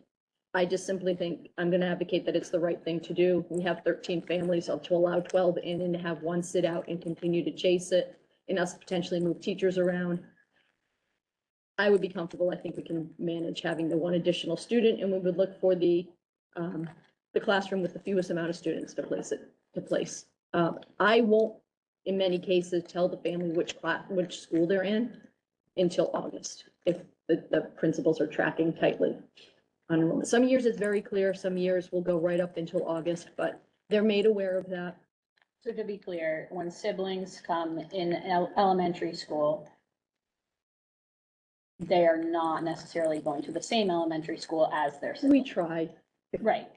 And then we'll have a conversation with the parent, right? So we can place you have 1 in Memorial, 1 in Essex. We can place your next child at Essex, but we can't get them together. Do you still want the seat? So, and there's potential for people to change their minds. I think anecdotally, we've seen that the older the children are, the longer we make the waiting list, because a lot of times there's parent thought without student communication. And when you go to actually execute the move, it doesn't always work out the way everybody wants it to. Or they put in here, they've applied to a private school. I mean, there's a lot of variables that happen in families. So to hit our mark of the initial applicants, I would say all the siblings. And then we could look at 5 students additional in 9th grade if we wanted to. So all of the siblings would, I'm losing track of my thoughts now. Admit all the sibling applicants and admit an additional 5 applicants to 9th grade shown above in yellow. You don't have the color-coded one. You did in the copy that I sent you at home. So Eric had brought up last time and asked the question. I guess I misinterpreted it, but I thought it was a good question and gave me something to think about after, which is we're not accounting for potential move-outs. We know we typically would have at least 4 or 5 between the tech and private school. More in this given year, for example, we could absolutely put additional students in the 9th grade if we wanted to entertain that for next year. That would give you a solid 17. Together, that would give you 70K in new enrollment. I would say we can table other considerations. If this group wants to look for additional revenue or feels like we should go to a higher level of diversification of the student body, we can visit those, but those are just ideas if you're looking for more. So order of operations, do you want to continue with school choice for next year? you didn't vote on it, but you basically said we were going to when we put additional revenues in the budget. So we're trying to at least hit that mark. And then if you do, I'll take some feedback on this plan. So, all right, so do we have any clarifying questions about this before we entertain a motion? And then within that, we will have discussion. Clarifying question, Jake and then Anna. Clarifying, did we put $50,000 in the budget or $70,000 in the budget? 50. 50 initially, and then the 25 additional in the last round budget. So the final version that we approved, we voted to. Was up 75. Was to 75? Okay. So then tonight's budget that we will be voting on is including an additional 25 from that? Mm-hmm. Okay. That's 1,005 students. Yes, that's what I mean, 25,000. Well, so we already approved 75,000 or we're going to in So tonight? let's go to this sheet. Yeah. New school choice revenue, $50,000 in the 2.7 budget. Tonight, we're proposing an potential additional $25,000 on top of that. Okay. Let's start with the initial 50, if you wanted to. Mm-hmm. I've given you a pathway with the additional ninth graders to get you to the 70 or 75. Okay. So that's the difference between the. 75. Okay. Where are you less pointing than to on your sheet right now, Dan? If you flip back and you look at the FY '24 budget revision, it gives you the adopted budget column. Second page, I read that back on the sheet. Okay. right around the middle, under, just above the word revenue. Does that help, Jake? It does, thank you. Anna, did you have a clarifying question? So we are voting tonight on school choice purely based on the fact that it will increase the revenue. Yeah? Yes, and we've increased it in two stages. The 2.7 budget assumed that we would get $50,000 in revenue from school choice. The new budget, we would lower by $25,000. We smell gas. I'm sorry, Yeah. point of Oh, emergent, Justin. Yeah. emergent issue. Yeah, I'll take that. There's a real name for that. And smell it. Yeah. I'm not the only one. Right when you said it, I. Yeah, Okay, that's a good thing to run. but if someone Sorry. smells gas, feel free to just jump right in. Okay. So my question is, or the point of clarification is, Yep. I think if this is purely revenue decision, but I think Nina made a comment earlier that this is not a revenue positive. In fact, it's a revenue negative. I think, so at the subcommittee level or at myself, I haven't even looked into it. So Okay. can we be open to hear from the other side so we can make a educated decision? So I think we need to do that within discussion. Let's get a motion on the table and we'll handle I have that. some questions about that. We'll handle that within discussion. Yeah. Discussion meaning at the end? No, After meeting, we- so we make a motion, we have a second, and then we discuss the matter. That's when we'll handle that. Yeah. So are there any other clarifying questions before we entertain a motion? Okay, is there a motion on the table? I don't know why I looked at this, I scanned this, but now I'm a little confused, but that's okay. We'll come through it. Yeah, I'll figure it out as people ask questions. Yes, so someone make a motion to approve this? It's just showing you the grade levels in the number of heads we would intend to add students. Second. Okay, so we have a motion, we have a second. Discussion.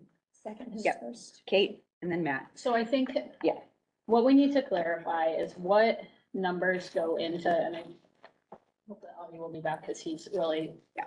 So what numbers go into our per pupil expenditure number, that 20-something thousand dollars per pupil versus what is the cost of putting another student in the classroom? So my understanding, and I think to your point, is that per pupil expenditure includes things like transportation. We don't transport school choice students, utility costs, right? So we're not paying more in heat. We're not buying more internet, like all of those expenses remain the same. Yep.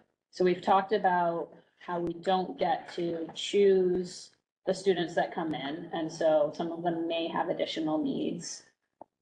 am I correct in thinking that historically the students coming in don't have needs that are more significant than our general student population, that it's about average? I would say it's fair to say that the school choice population mirrors in percentage special ed need our general, our resident population. Okay.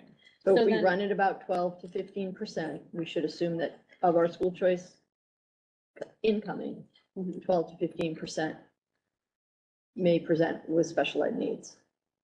That being said, the overwhelming majority of special ed students are simply included students who attend a regular battery of classes and don't receive special services other than liaison services. So liaison services, just like classroom services, are available services for which we're already paying a staff person to be here. And they are just one more addition to the Scheduled into caseload, an right? So if you've existing- got a classroom that can hold up to 22 students and you only have 17, you're still paying for the teacher, the classroom, the lights, the day, the principal, and now you're Right. just adding one more student into an where there's already capacity. Right. So things like our teacher salaries aren't based on a per pupil, right? We're not paying more teacher salary. We're not paying our administrators more. All of those overhead costs are staying the same. So then I guess my question is, what costs increase, if any, when we put students at those desks? Does that make sense? Am I speaking to your? Yes, I'm. Big enough. You So may liability need another, insurance. you may need another book, but for the most part, when we, let's say, Materials, for so example, Wonders, materials. right? We buy Wonders with an assumption of a class size of 22. Right. So if you have a class size of 18, you already have the materials on a set aside for an additional student. So that's what I thought, but can we ask Nina to come clarify what she meant, so we can hear what we did not know? So yeah, this has come up a few times and I think that that would be appropriate at this point. I would like to ask a specific question. Nina, so because this came up in our subcommittee meeting today, this is something that I've heard spoken at meetings a couple times. Where are you getting the information that it is, that we are losing money on school choice students, that it is a net negative, which is what you had said? So I will obviously, I'm not the school choice expert on any of this, but I think it's the basic that if, whether you look at Boston Magazine, I look at US News and World Report, when you look at all the reports that say the average per student cost of the district is just over $20,000. So they're not saying it's $20,000 for like classroom A. They're saying to educate a student in Manchester, Essex School District, it's about $20,000.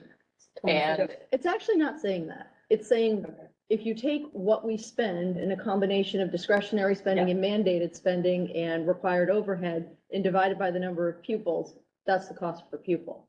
It's not setting a target of what we should spend. No, exactly. It's a back end number. So to what you just said, so per pupil, if you take all those costs divided, per pupil cost is 20,000, 23,000. I've heard some people say It's 26. 19. It's over 5. And so if we just are doing the simple math, that a school choice student with no extra services, and obviously they are students, so I'm not like, and that's why I know I wrote the letter and I think family is important, but if the town is only getting $5,000 and we know a per pupil cost is, let's just say 20 for easy math, that's a 75% loss. I think, so that's the thing that, So that's can I the just clarify? general- Yeah, so that's a general component of it, and I think, so I think that's the general component of it. Okay, so what I want to clarify is that that didn't come, because I've heard it, you're not the only one who has said it. So it didn't come from a specific analysis of that you have, that you It's know. not from DESI or something like that, Okay. but it's just the basic. So, okay, When a student comes into the district, we get $5,000. okay. And I would say, because it was the meeting, probably the first school committee meeting I ever went to, and it was, I remember at Essex Elementary, and I did my first letter as a follow-up saying, take these siblings. And it was back in 2012, 2013, when school choice was shut down. And that's when Avi and Pam said, school choice really is not a revenue stream that one should count on. At that time, it was when the numbers were dropping to like. Because 170. we weren't adding teachers to keep up with our resident enrollment growth. So we were oversubscribed at almost all of our grade levels, so beyond 22. So to add school choice students meant we would start to push up to numbers where we would be creating the potential for more classrooms. Yeah. We couldn't fit this, at that point, we physically couldn't fit the students that we had. Yeah. If you look at the chart. Yeah. If you backed out the current, if you look at the FY '23 current school choice numbers, if you backed out 4 students out of next year's second grade, you're not reducing a teacher or changing any of the construct of that grade level or that school. If you took all of those school choice students out, we wouldn't be at the elementary, we wouldn't be reducing a teacher. So it's really not 20, it's really not 20,000 versus 5,000. It's really an issue of 5,000 versus 0. Yes. Because 0 is just the empty seat in the classroom that exists with all the overhead anyway. Well put, yes. I think it was Anne who, I first heard use the analogy of the plane taking off, right? Right. That if the plane is half full, the per passenger cost of that flight is going to be extraordinarily more than if the plane is full. Yep. But the cost of operating that flight isn't. Well, there's another way to, there's another way to think about it too. Technically, one more student could require us to have, like, say, to hire a new teacher to meet our benchmarks if we wanted to. So technically, that one student could cost $100,000 if you want to look at it that way, right? So it's both Which is ways, why we right? have to choose what Exactly. be conservative Yep. about. Which is why we need to trust Pam that she knows what she's doing with the enrollment numbers. There's no pressure. Yeah, Well, and to that Well, point, the principals will organize their resources to Right. best manage what they have. right. Isn't there an interesting impact that if we actually accept, say, 15 school choice students, our per pupil cost as reported by Boston Magazine actually goes down? Yes. When you do that. Right. So It's it revenue figures goes up and apples yeah. to apples. okay, so I just want to make sure before we take a vote that at least our committee is clear on that, and then we can work on messaging it, because you're not the first person to ask and you won't be the last, that it's not 20,000 versus 5,000. That's not the math that we're talking about here. So is our committee clear on that? But I do want to say one thing too. It should not, like, school choice should not be counted on to be a revenue stream because we should not count on that. As Pam mentioned, we can say, yes, we want to look at 15 students and we're going to put that into our budget. All 15 of those students could back out at the very end, and then we have a $75,000 budget shortfall. So it should not be counted as a way to meet a budget shortfall either. So, Yeah, I think part of what we're battling against, if I can, I'm sorry, did I cut you off, Matt? I didn't start, so no, go ahead. Is if you look in the budget on the enrollment history and you go back to early regionalization, so like 2001 to 2010, we were carrying between like 130 with a height of 148 school choice students. At that time, our resident enrollment was very close to where we are now. So if some of the historians' concern is that you're trying to build back to 140, I don't see you going in that direction.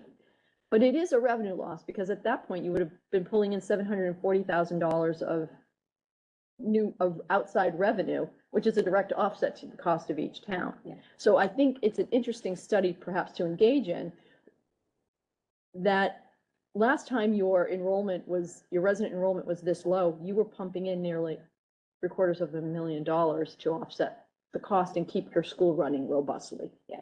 So I don't see us getting back to that. Yeah. So when we're talking about 15 or 20 students, I think it's a very small amount. It's under 15%. Yeah. Which is where you were at about the max historically, for what it's worth. so about that, I do have. Hold on, can we let Sorry, Matt, yeah, go ahead. Well, no, good, because mine's, I'm gonna get on my soapbox. You're on a It's different. also, Yeah. it contributed Same to your train of large thought. enrollment. I just have a decline. quick- Lost over 100. quick Did 20 question. school choice. Yeah, you don't have to answer it now either. Yeah. But I'm curious why we would add so many students to, that. It's the 9th grade class in FY '24, so that's the 8th grade class today, right? Right. Okay. So that class is already our second largest class and, will be within, 2 years, our largest class in the district. Why would we add students at 9th grade and not look to add students more at 8th grade? Or is that because 8th grade is already high at, like, the? We're already at FY 15% of the class being school choice, so that would be a So that's- caution, I think. Okay, so that's a reason, makes sense. And actually, I wasn't thinking that, and Erica did make me think that, well, we can assume that we're going to lose at least 4 or 5 students between the tech in private school for next year, if not more. So that 107 may likely be 100 by the time we start the year, plus 6, it kind of keeps it. Okay, so that's what okay, so that's actually, And ninth All right, grade's a that good transition point. We have kids return, kids come in. It's a year in which people are looking for alternatives to school. I think that it's also early enough that they become a part of the school community, but late enough that our investment is still 3 years. So that if 3 years down the line, we're having a population boom or something and we have tons of kids moving to town and we're worried about the size, our class sizes, we've only committed until they graduate. So we've only committed to 4 years, 9, 10, 11, 12. And we missed that bottleneck at middle school. Go ahead, Erica. gotcha, that's cool. That was, so it should, a quick answer. So, Oh, wait, I'd no, like- Matt still didn't get his turn, sorry. So I just always, because I did it last year too, so I always just want to make it bigger than just the financial conversation, because I'm proud of the schools that we have here. I think people want to come to this district. I think we talk a lot about community, and we just have a new teacher contract, so there's stability there, which other districts don't have, and I think as it's, you put your money where your mouth is, but if you want people to come to a great district, and unfortunately, sometimes zip code is destiny for education and things like that, then I think there's a moral and a community-based argument for doing this as well. I don't know if the students, I know as students are introducing themselves here, I heard one student say Danvers, one student say Gloucester. I don't know if those are school choice students. But and I also believe that was that these are chosen students for school leadership, so clearly they're impacting in a positive way. And I will just continue to argue that I'd rather have a student who wants to be here than an empty seat. So that's my soapbox that I like to do every school. Thank you for that soapbox continuing. I've enjoyed it in recent years, so thank you. Anyone else? Go ahead, Erica. Pam, I think you made a comment at the last meeting that you liked to keep things below 10%. And if I am remembering that correctly, I'm just curious your thoughts on a couple of these classes that are above that and how much it might impact the. That's why I went back and looked at where we were in the earlier years, and I think we went up to about 15% total school population for school choice. So I'm throwing it out there for consideration that we could push up to 15%. So it was 15% total school population. That means there were definitely classes with higher than 15%. Could have been higher. Yeah, I don't have a class by class breakdown for early years. So just to give people some data points, the 2000 to 2010-ish, the time frame that we are talking about, back then, we did have a lot of school choices in. And back then, the school choice percentage of the total student body was 9%, 10%. For the past 10 years, it's always been 4, 5, 6%. This year, if we were to vote this, it's going to be 6%, which is going to be the highest of the past 10 years since 2013. I'm looking at it. So just something to think about. What does that mean? I totally agree with you. Like I think it's ethical that everybody has the right to like public education. That doesn't matter where they live. But something just to think about is if there is a debate, if there are some concerns, it doesn't matter what it is. Are we ready to put in a very big number in this year's school choice decision?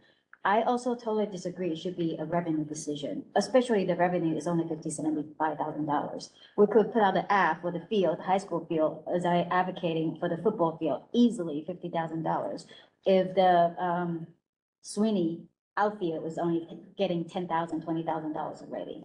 So I would advocate for us to think about the revenues, resources, and not use this. It just doesn't sound right to me to use this as a revenue source.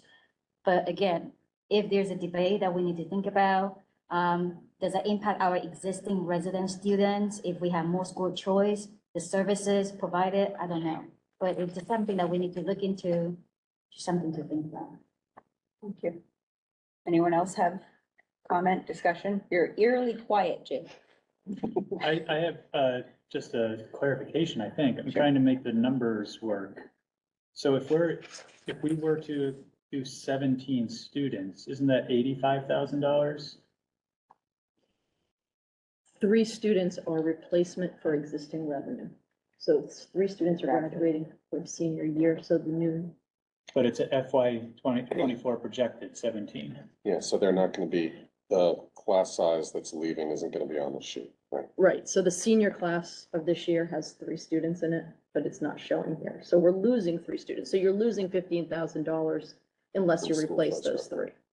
So that, I just counted above, if you assume that we are going to hold steady and replace those 3, the new revenue is above that 15,000. It's just a different. Okay, so it's not literally the number of students in the school next year times 5,000. It's the difference of what we Right, so are doing this year versus next year. Okay. Yeah. That's what column, that column is? Or we don't know, like, we may lose a Right, school choice but this student, is the assumption we're making is the 17.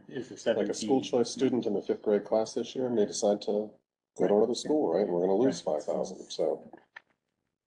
We don't know that. So my question is, did that answer your question? So let me Yes, just, go let me ahead, just say, please. it's not a question or anything, but let me Yeah. just say, I'm comfortable with the siblings. Mhm. And even with the extra, 5 9th grade students. If we were talking any more than that, I think it'd be a different conversation. I agree. And in part, I'm comfortable with that because, we functionally have from 5th grade right down to kindergarten, we have under 88 students, right? So we're functionally looking at 4, and this is not the way it plays out in reality, I understand, but in essence, mathematically, we have 4 sections. And if we started pushing on that 88 much more, now we're talking about investment of teachers in middle school and beyond. So I'm comfortable with the levels we have here, given the enrollments that are there. And so, this makes sense. It's probably worth mentioning, I think we backed into looking at what they've been holding as their class size benchmarks for years, and we can argue about whether or not they were rightly arrived at or how much due diligence was done, but they've been what we've been working with. In looking at what they did for building the middle high school, they were factoring for about and you can correct me, about 100 to 110 students on average, full class. So at the middle school, we're in comfortable territory as long as we're between that 100 and 110. When you start to push up, we don't have room to just add classrooms or teachers. The physical plant constricts it. And the teaming mechanism, we never hit a number large enough to justify bringing on another full team. And Joanne's gone now. We tried partial teams and we didn't have large success. We could try again. But I think if we're between 100 and 110, we're in very comfortable territory. Same for the high school. Yeah, my input on this is strictly that I want us to avoid that bottleneck at middle school while we have that. It's a specific model and structure. I don't want to deal with a bottleneck. My question to you is, do you have a recommendation? Is this your, This is my thinking right now of where we would go. Okay. Now, if I go into work on Friday and I get, I have a stack of new residents to sign in 3rd grade, then we're gonna have to revisit this, but right now, this is where we're at. We'd hold on it and do the lottery in the beginning of April. So I guess Yes. go ahead, Erica. Sorry, just because we don't have the colors, I need to write this down. Admit all siblings shown above in green. How many are there? I just read it. Yeah. Oh, It's not a question too. Everything's green except for 9th grade, Ninth. which is yellow, which has a base 1 of green and 5. Sorry, can you just, how many siblings are there? 12. 13. Thank you. Okay, 12, sorry, 12. Yeah. there's 12 siblings. Okay. I thought there was 13. Sorry. I thought we talked They're about 13. There's 1 in the 9th grade, I don't really One care where and they two, were. I was just four, trying to get 5, the, 10, okay, there's 12. 13 siblings, and then we're talking about an additional 5. Yeah. In 9th grade. Yep, That's 18. I missed somebody. Let me look, I got my chart. Either 12 or 13 siblings, which puts us to either 17 or 18 students. All right, so I mean, 2 in K, 2 in 1, 1 in 3, 5 and 6, 1 in 8, and 1 in 9. According to the That's number, 12. is 12. 12. 1 plus 2 plus 2, who's include? Sorry. I may have said 13. That's it. No, I'm not trying to. No, it's It's one of those days. Wait till we get to the budget. We have 12 to 13 Okay. and 17 to 18 in Yep. total. And that's what our motion was based on. Yes, was the plan as presented. Well, but there's 2, so I just wanted to be clear because I don't think we said it when we made the motion. the motion was with respect to the recommendations under the 321 meeting and not these additional considerations. Yeah, and what I'm hearing tonight, we can just table those considerations and not revisit. Question. Yeah. Okay. In the footnote, it says total new revenue 70,000, but here, I think you mentioned is 50 plus 25, so it's 75. We just need to adjust. I was carrying 20. Okay, so, So what is, so the number should change from Really? 5. 25 to 20. Okay, so you can take out 5 It times really is 5, getting 75,000. But to Anna's point, I think you could leave it. And the adjustment of $5,000 in the overall budget between now and next year is not.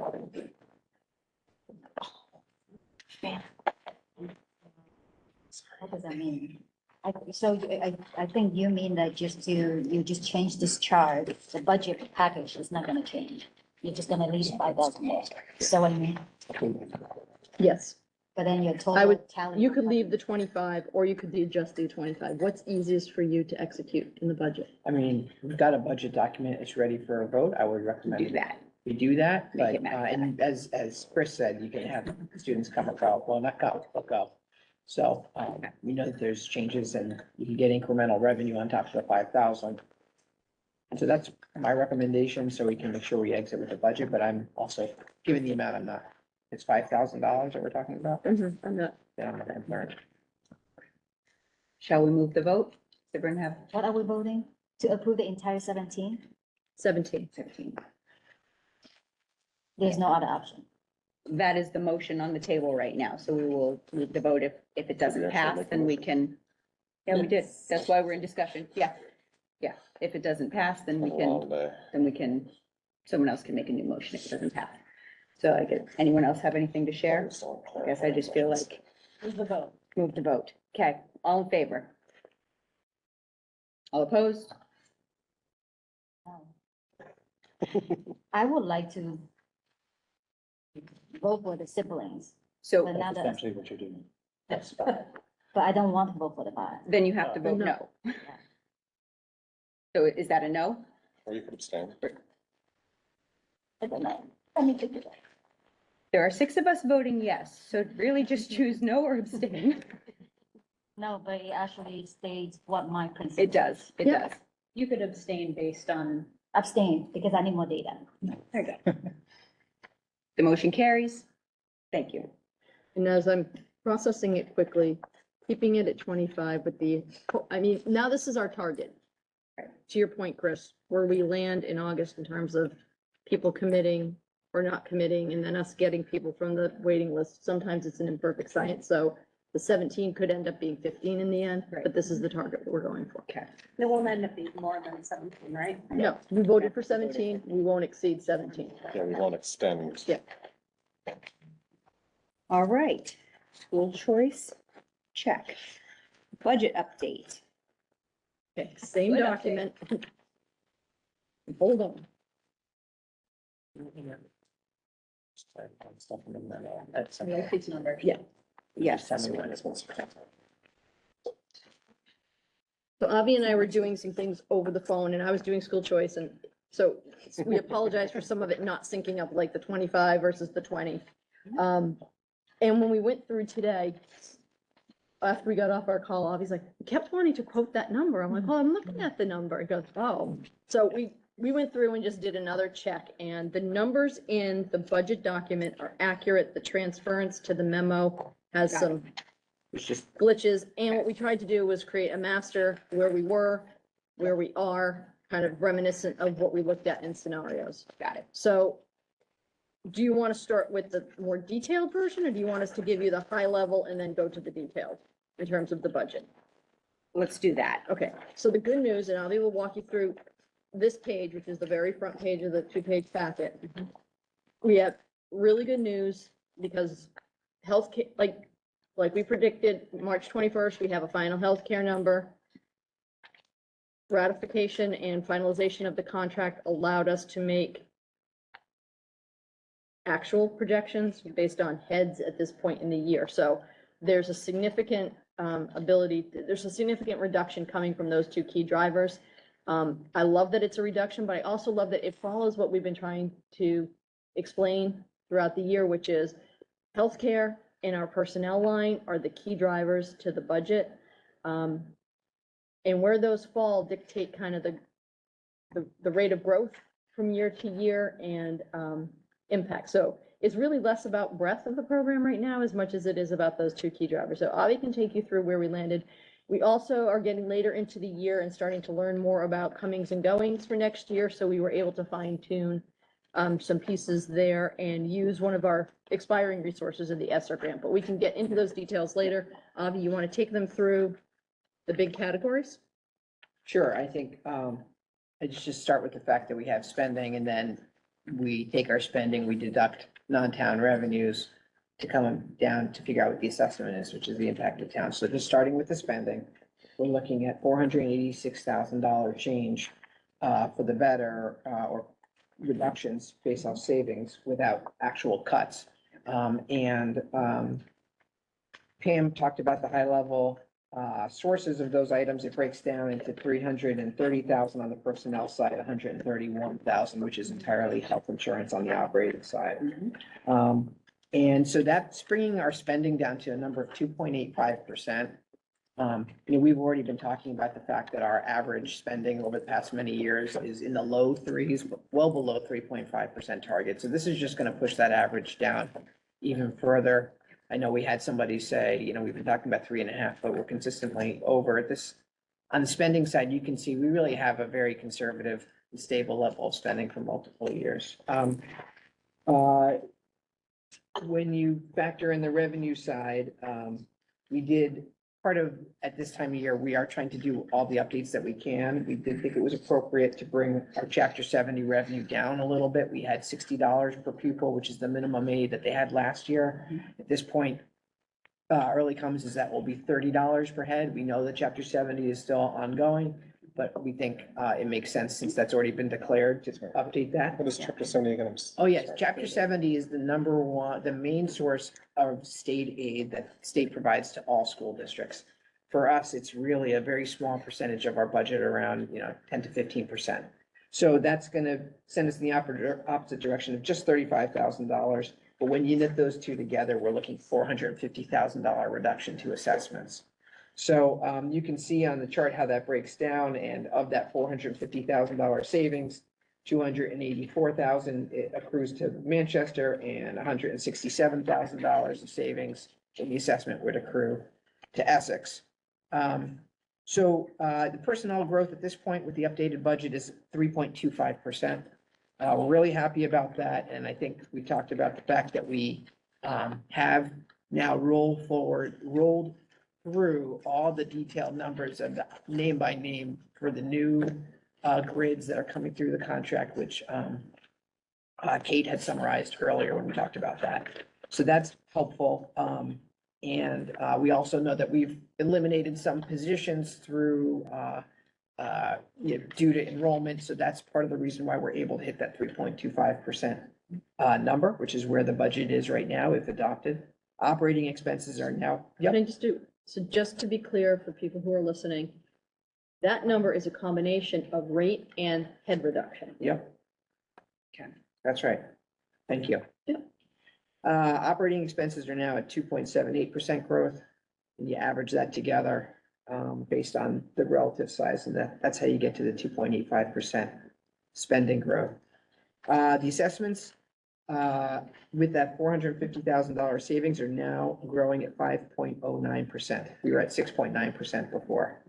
And this breaks down on the budget sheet. So you can see 3.94% for Manchester. In my memo, I had written 2.94, but it's 3.94, down from 5.72 before. Essex's assessment is now at 7.12. It was at 8.96. Well, that's a huge difference. That's huge. Yeah, these are very significant changes. I mean, I will just say. That's almost 2%, but it's. Yes. Yeah. It's a big jump. Okay. Yeah. We're all sitting here very calmly and sedately. This Yeah. is really great news. Yeah. Thank you. Yeah, we're excited about it because I think this isn't a reflection of a change of program, but it's just updated assumption. There really is no way you can know about health insurance until you go through the process. And, our broker knows that they can never make me happy, because when the numbers are high, I'm frustrated, and when the numbers come in below, I'm kind of, my first question isn't hooray, it's why? Yeah. Tell me why, because, I really want to make sure I'm not,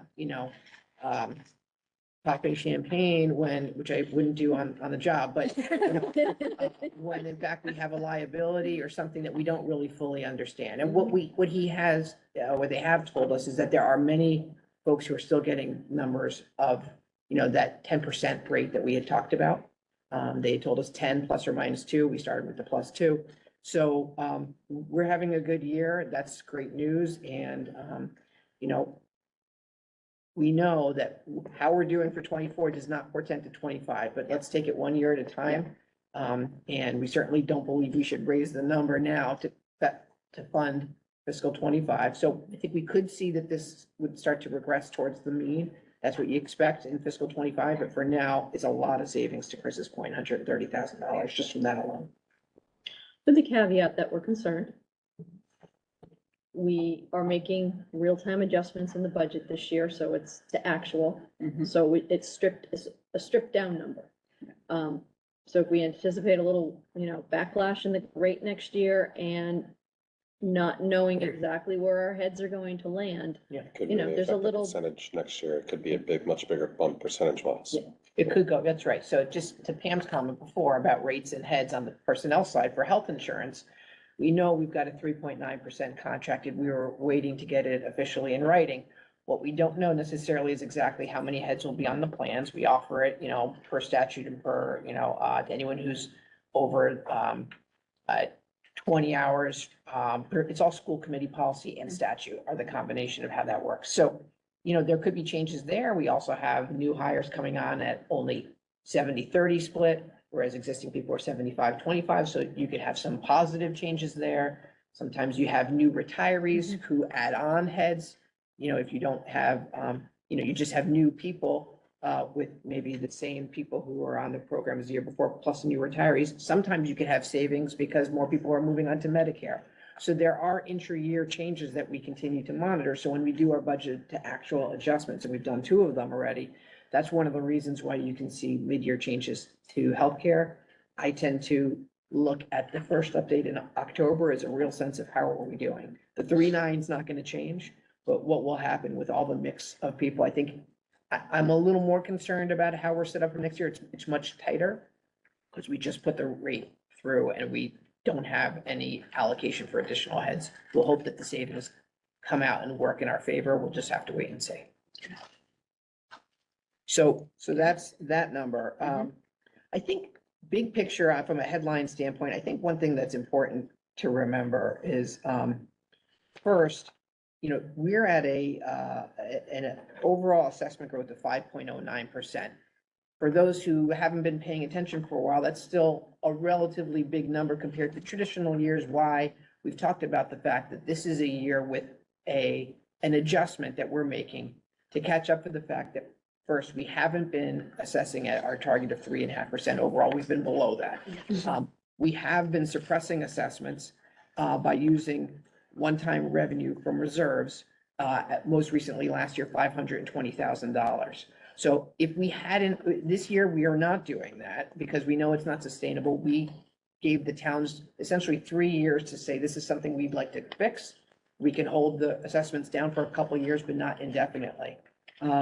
So at this point, with 2.85% spending, if you were to, and assessments as low as they are, really what we're seeing with these high numbers are, one, if you adjusted for the reserves, we'd be looking at numbers of 3.01%. If we hadn't made that adjustment, that's what the natural budget is doing, aside from the fact that we're pulling out this revenue because it's not sustainable. That would be 1.88% for Manchester if we didn't make this, if we adjust for that difference, and 5% for Essex. So for Manchester, going from 1.88% to 3.94 is that adjustment. And for Essex, going from what would have been 5% up to 7.12 is paying for that adjustment. We know that that can't go on forever. With spending as low as it is, we see that Essex would still be at 5%, even if we hadn't done that. and spending's at 2.85. You can really see that part of the reason Essex's number is changing it is really because of the apportionment formula. And, we know that to fix that, we have to cut $3 a program just to get $1 return to Essex. We're kind of at a point where that's not going to serve our community very well, even though we understand the pain that, in cash dollars, it comes to taxpayers, and we certainly understand that. And so we're hopeful that this savings will yield a lot of benefit for taxpayers, but still not cause us to have to cut program just to solve an apportionment issue. I kind of feel like at this point, I don't know what else we could possibly do. And some of that apportionment formula just has to roll forward. So that's, I think, my overall view. I do want to just point out two other items in the memo that were typos, and I apologize. One was related to the use of one-time ESSER funds that Pam can describe that, but I had a number of $80,000. The actual number is $85,000. And the other one was related to the $250,000 placeholder we had for the META agreement. And I referenced that the actual impact would be closer to 100. I said 150, it should be 100. So if you use the backside of the top sheet for the chart, it goes through and itemizes all of those pieces. yeah, we corrected it there, and the budget work pages are all correct. So I'm sorry about that. And, I'm not sure if, I guess I probably should just mention the ESSER 3 grant real briefly, because that's one of the ways that we were able to save the $85,000. Those of you who were with us during COVID, remember that there were a couple different rounds of grants. One of them was the ESSER program. We did not get very much compared to other districts because of the income statistics in both of our towns as measured by the federal government. But whereas the first two ESSER programs were really designed to help districts during COVID, ESSER 3 is really designed to help districts as people are coming back. And so one of the major stated requirements is to help students for any potential learning loss that happened and adjustments that are needed due to, as everyone knows, how much things were different. We talked with the community at that time and had the public process that was required. And we've been using portion of the ESSER grant to fund a math interventionist at the elementary school level. That's how it's being funded this year. And originally the fiscal 24 budget returned that to the general fund, which is one of the reasons that the budget was going up next year. Knowing that we will still have some ESSER 3 dollars available, we will fund that for another year in fiscal 24 through the grant. Those grant dollars will be expired at that time. So we really have to use it or lose it. And it's going exactly to what it's designed to do. I think the only thing to remember, just like health insurance, it does set us up for an adjustment in fiscal 25 where we'll have to do bringing it back into the budget that we are hoping to do this year. So that'll be a conversation next year when we're going to end up likely reducing an FTE through attrition for enrollment, but it'll look like we're not reducing an FTE because the person who's on the grant will come back into the general fund. So that's where some of the feeling of discrepancy will come in response to people feeling like we were not being clear on where the heads are being reduced. There's an itemization of the heads at grade level. In how we arrived at, close to $400,000 of savings in our budget is coming from enrollment reductions or enrollment related reductions, and that we're trying to achieve through a very deliberate and methodical reduction in force via attrition. So we're not just gutting for the sake of gutting. And we know we're already lining ourselves up again with the ESSER offset that we're going to have to take our first attrition next year to bring that individual back into that position back into the general fund. The $90,000 that we're showing is not reduction in heads, but the impact of now known and confirmed retirements when you exit a more senior person and you assume a placeholder of an M5 coming in. And then the $30,000 are just a little bit, it's like nickels and dimes here and there when Avi ran through the current heads through carry forward for Yeah. personnel for next Just year. related to changes that are happening as we speak.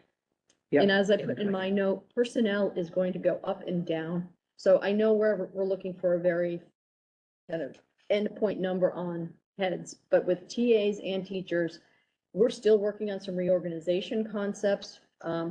A couple of things contributing there. We're mindful of enrollment, but we also have some workforce issues in terms of available personnel to fill empty seats. So there are some areas where I know in special ed, we're looking creatively about how to restructure and maybe share between buildings, maybe use TA services where you wouldn't be using teacher services if you can't hire a teacher. So there's some creative thinking going on. That can mean we have our TAs go up and then come down again. So just, it's gonna be up and down between now and next fall, because sometimes we just don't know until a problem is before us. But there's still a lot of creative thinking going on and mindfulness that if we do continue to get, sometimes we get resignations because people are moving on in life. Sometimes we get late retirements. There's a lot of change going on in the district. So I would think there may be more to come. And that's it. I think we've taken you through everything. All right, so to clarify, the budget is the same that we already voted on, with the exception of the changes as you have just gone through in detail. So we've done a lot of the diving on these questions and things, with the exception of these additional reductions now. There are no changes to program or offerings. It's just a simple reduction based on now known assumptions, now known variables were before they were assumptions. Okay. Are there any clarifying questions before we entertain a motion? And then discussion. Always. Yes. Motion, second, discussion, vote. Yep. No clarifying questions. I move that we approve the fiscal year 24 revised budget as presented. Is there a second? Second. Can I Is just that have fair? I motion, reflect. Yep. A budget of $29,750,180 Is there anything else we need to reflect in that? with, operating assessments of $26,259,922. That is moved and seconded. Second. Okay. Now we have discussion. I will start the discussion by saying this is a huge change and very good news, certainly at least for both towns really, but definitely for the town that I represent. Yeah, and a good, so one thing that's stuck with me through this process is it's a good example for us and our committee of working through the process, that we're going through the process. We start everything, well, it starts the day you end, I know, but we're talking about it again in meetings in November and December, and everything is on assumptions, and it's not until mid-March. So that's kind of an issue with our timeline that we have to deal with, but it's the timeline we have to deal with because it's part of the regional agreement. But I am very pleased with this. If anything, I'm a little bit hesitant that it went so low. It's very lean. That is a concern for me in the next years, but I trust that they will be able to manage, knowing that the commitment is to hit that target of 3.5 for the next two. So after this one. So that is my input. Anyone have discussion, questions? Yeah, go ahead, Ann. So to verify or to confirm that the reduction because there are so many versions back and forth over the past few months. So compared to us, the 2023 budget right now, this revised budget is the reduction of the 4 FTE that we mentioned from February 7. And then one additional 1.3 FTE reduction in the classroom. So that's 5 reduction in FTE. No. Because the FTE between the today's version and the February version in the budget book is 1.3 in classroom. Teacher. So what does that mean? That is 4 that was presented by last month, plus the 1.3 that is the change now. So it is 5 FTE. What's the 1.3 that I you're think referring if to you're right now? trying to align it to the number, there are 4 teacher contract positions being reduced. 1 high school content teacher, 1 middle school special education teacher, 1 elementary classroom teacher, and 1 elementary special education teacher. There'll be another 1.0 reduction from the budget. It won't show on the budget sheet because it's being moved to a grant. but it's showing on the budget sheet. In the budget sheet that you presented, that the classroom teacher line is 97.3 versus the February version 96. So that's 1.3 reduction. Yeah, so the point, is there a 0.4 difference there? There, so there is a 96 right now versus 97.3 last month in the classroom teacher, just the difference of the version. So the There is 1.0. increase of the TA 0.7. Yeah, so the 1.0 on the teacher side is the change. It's not a reduction of a position, it's the bringing back of the position from the ESSER grant. Okay, That's the 1.0. The other fractional just relates to the adjustments that we've done once I put all the names through for the current year. So there's some minor changes in the current year that have rolled through. So I'm making sure that those don't go through. It's not an Okay. actual cut. so is this 5 that reflect the future? Yep. Those are the positions that we will not Correct. have next year. And all the people, the 3 people retiring, you're mentioning those positions will be filled. So there's no additional FT from the retirees Those, positions. the 3 positions that are retirement Let's savings, stop. no. 4 positions are being eliminated. How we're eliminating them is a different conversation. But we are not retaining 1 high school content teacher, 1 middle school special education teacher, 1.0 elementary classroom teacher, and 1 special education teacher at the elementary level. And to any And educators that's what we- listening, these people are already aware of this, so they don't need to wonder if it is me. Correct. Right, and that was already decided back in February. Yes. Right, in really December or November with the Right. tentative budget. So we already voted on that. That's Yeah. already been The done. how Yeah, I is agree. a I just different. want to, I think Anna had a question about the retirement savings. Those are not positions that are being eliminated. Those are savings from the difference between what a person makes when they retire and what a potential replacement would make when we hire at our more mid-level career level, which is a target that we have. So the last 3 that you just mentioned are not position reductions, Yeah. not FTE reductions. Yeah, And the ESSER grant is neither, it's just an offset. It's not a reduction. That's right. It's not an ad. It's just a different way of paying for it. But because we're paying for it on a grant, it doesn't show in the budget, on the budget sheet.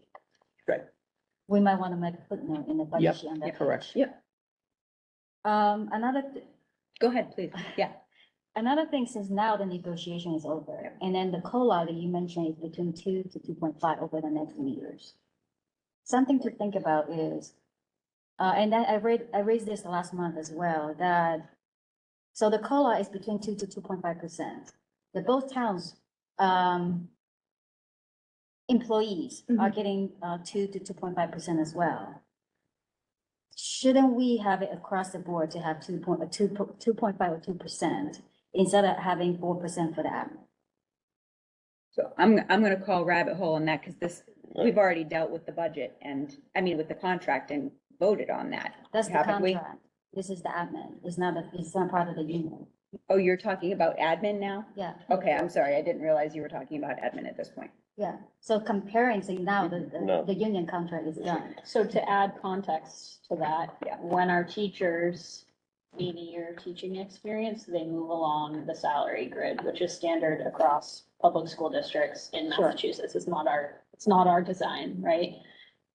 Our TAs, who are among our lowest paid employees, don't move along a salary grid. So their percentage increase is their percentage increase, right? So our teachers are getting a little bump for having an extra year of experience or for adding professional development or another degree. And their COLA. Our TAs, who are our lowest paid employees, don't get those bumps. They have 3 steps, but the overwhelming majority of them are. Yeah, Already at step 4. right. Yep. Thank you for We're that. not talking about that. Anna was asking about our administrative staff. So they're all on the, Oh, that percent okay. applies not just to our admin, but to everyone who's not on the main. And I can explain Oh. again. So the Yeah, but- combination of a step and a COLA yields more than the 2.5. It yields closer to 4+% for the individual, right? So if you move a step and a column, there's a lot of variations. And in what- again, not our model. This is. Not our model, the accepted model, the market model. And remember that only those people who are moving through steps that might be, it's a little less than half step, for half a step that's already at the maximum step, that COLA is all they're getting. Unless, So I want to sorry, so the clarify a ration- thing about, I just couldn't hear that last comment. Half of our staff is already at the maximum staff. I'm just ballpark. Yeah, we have, one of the budget schedules shows you all the FTE that's broken down. And so roughly speaking, half, a little bit more is at the maximum step. So the COLA is when you don't have things changing in a traditional year. This is a new contract, so it's a little bit more complicated, but in general, that's what you get is the COLA. The step that Kate is talking about are for people who are in their earlier phases who will advance beyond that level. I want to speak to the comparison with the towns though, because that's a point that's come up a couple times in meetings or conversations. So I just want to clarify, I don't know what Manchester's union negotiations are, but I know they're coming into a negotiation season. So coming out of this summer, they may or may not be at whatever they are right now. They're getting ready to start that process. They're at the end of their contract cycle. Is that correct, Ann? Not quite. Okay, well, see, now this is why it's better that we just ask you. Can you clarify the contract cycle? We have, three unions in negotiation. Okay. The police union, is settled for another couple of years. They rolled over out of. The clerical union is close to completion. The, police are done. The clerical is almost done. The DPW will probably follow the clerical fairly quickly.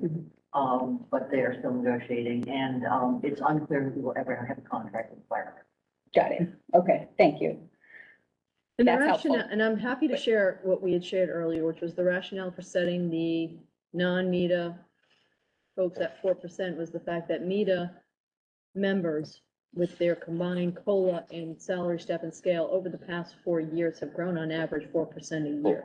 So there's a growing gap between standard of living growth for the META members and everyone else in the district. So this is intended to start to build back toward that and close that gap. So does that make sense? But just to clarify thank you for clarifying that. I know in Essex, we did have negotiations last summer that came out 222, and that's what everyone's been talking about, but that's only for the unions. And for instance, our town administrator has 3%, very, very nearly 3% increase. So that's not everyone in the whole town. So there's specific situations that go along with those negotiations and those contracts that because we're not that as knowledgeable about all of those, I would hate for us to generalize our town situations onto ours. I think we should discuss the merits of these on their merits and on what we have before us that we do have the full information on. So that's my point on that, is that we have incomplete information about the town. So to compare would be inaccurate. And I wouldn't compare because I think we're very different markets and our comparables, I think we're aligned with our comparables, whether it's the teacher's contract or what we're deriving as a recommendation and what we've budgeted for our non-union. I would just like to That's all. state again, like I stated last time.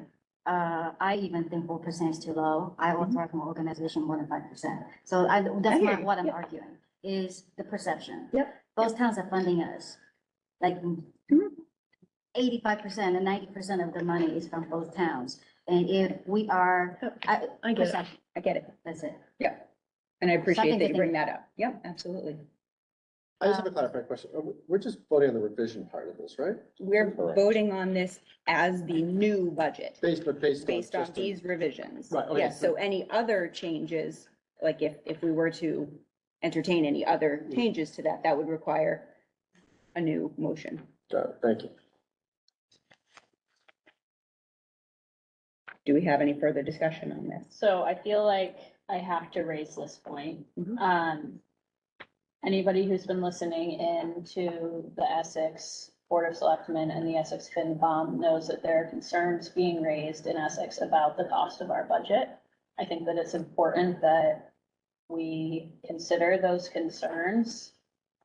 Personally, I believe that this is the appropriate budget for us, but as a committee member for the town of Essex, I think that it's my responsibility and our collective responsibility to discuss or to revisit the reinstatements to make sure that that is the will of the committee, because I'm hearing some pushback And, I'm feeling as though the town of Essex wants to make sure that we have trimmed as much as we can trim. So to be clear, the add backs are a facility small cap line of $50,000, reinstating a 0.4 middle school world language teacher at $28,000, and reinstating the late bus at $20,000. So that's about $100,000 of add backs. Essex's share of that would be about $35,000. But just a question, because going back to my question, wouldn't that be a different motion? It would be. Okay. So I guess, Motion before we discuss another motion. I think it's fair to bring up as a point of discussion because if that's something you care about, it may impact your vote on Got it. this. So it's fair to bring it up, but we don't have to change it within this. So if you So if we care think about that's something that- you want to entertain, then you would want to vote this down. But if you want to entertain that, we have to vote no. Okay, got it. But we can discuss that. I will say, I want to make Yeah. sure that the committee supports those reinstatements, and I'd like to hear about it if anybody has any additional concerns. So I was the only vote the last time that, not approving the reinstatement for the reasons that I feel like we're not ready to pick this as the top three of 100 things that we want to pick. My thinking stays the same. And I feel like, but at this point, this is material in my mind. So I feel like as long as we have a plan of action for next year, of the laundry list that we want to look at, analyze, whatever that might be, I do think there's still a lot of things to be done. And I still don't believe this is the top three. I don't know. There's no data for us to justify this is the top three. well, sorry. I think it's the top three because it's what Got lost. that's. It's just what got cut lost. Nobody's, In the. this previous, hasn't been but I made hear a what you're saying. priority of new things or new endeavors. This was a return the things that were cut to make it work the year before. For example, the library. One of the policies that our students need to have the right to the free books and whatnot. We are actually not complying with our own policy that the middle school kids don't have access to the library. In my mind, that's more priority than this. That was lost a few years ago.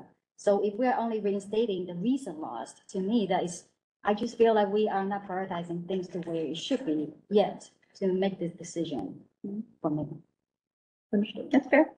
I'll Yeah. say that's a very good point. Yeah, that's fair. I appreciate that. That's fair.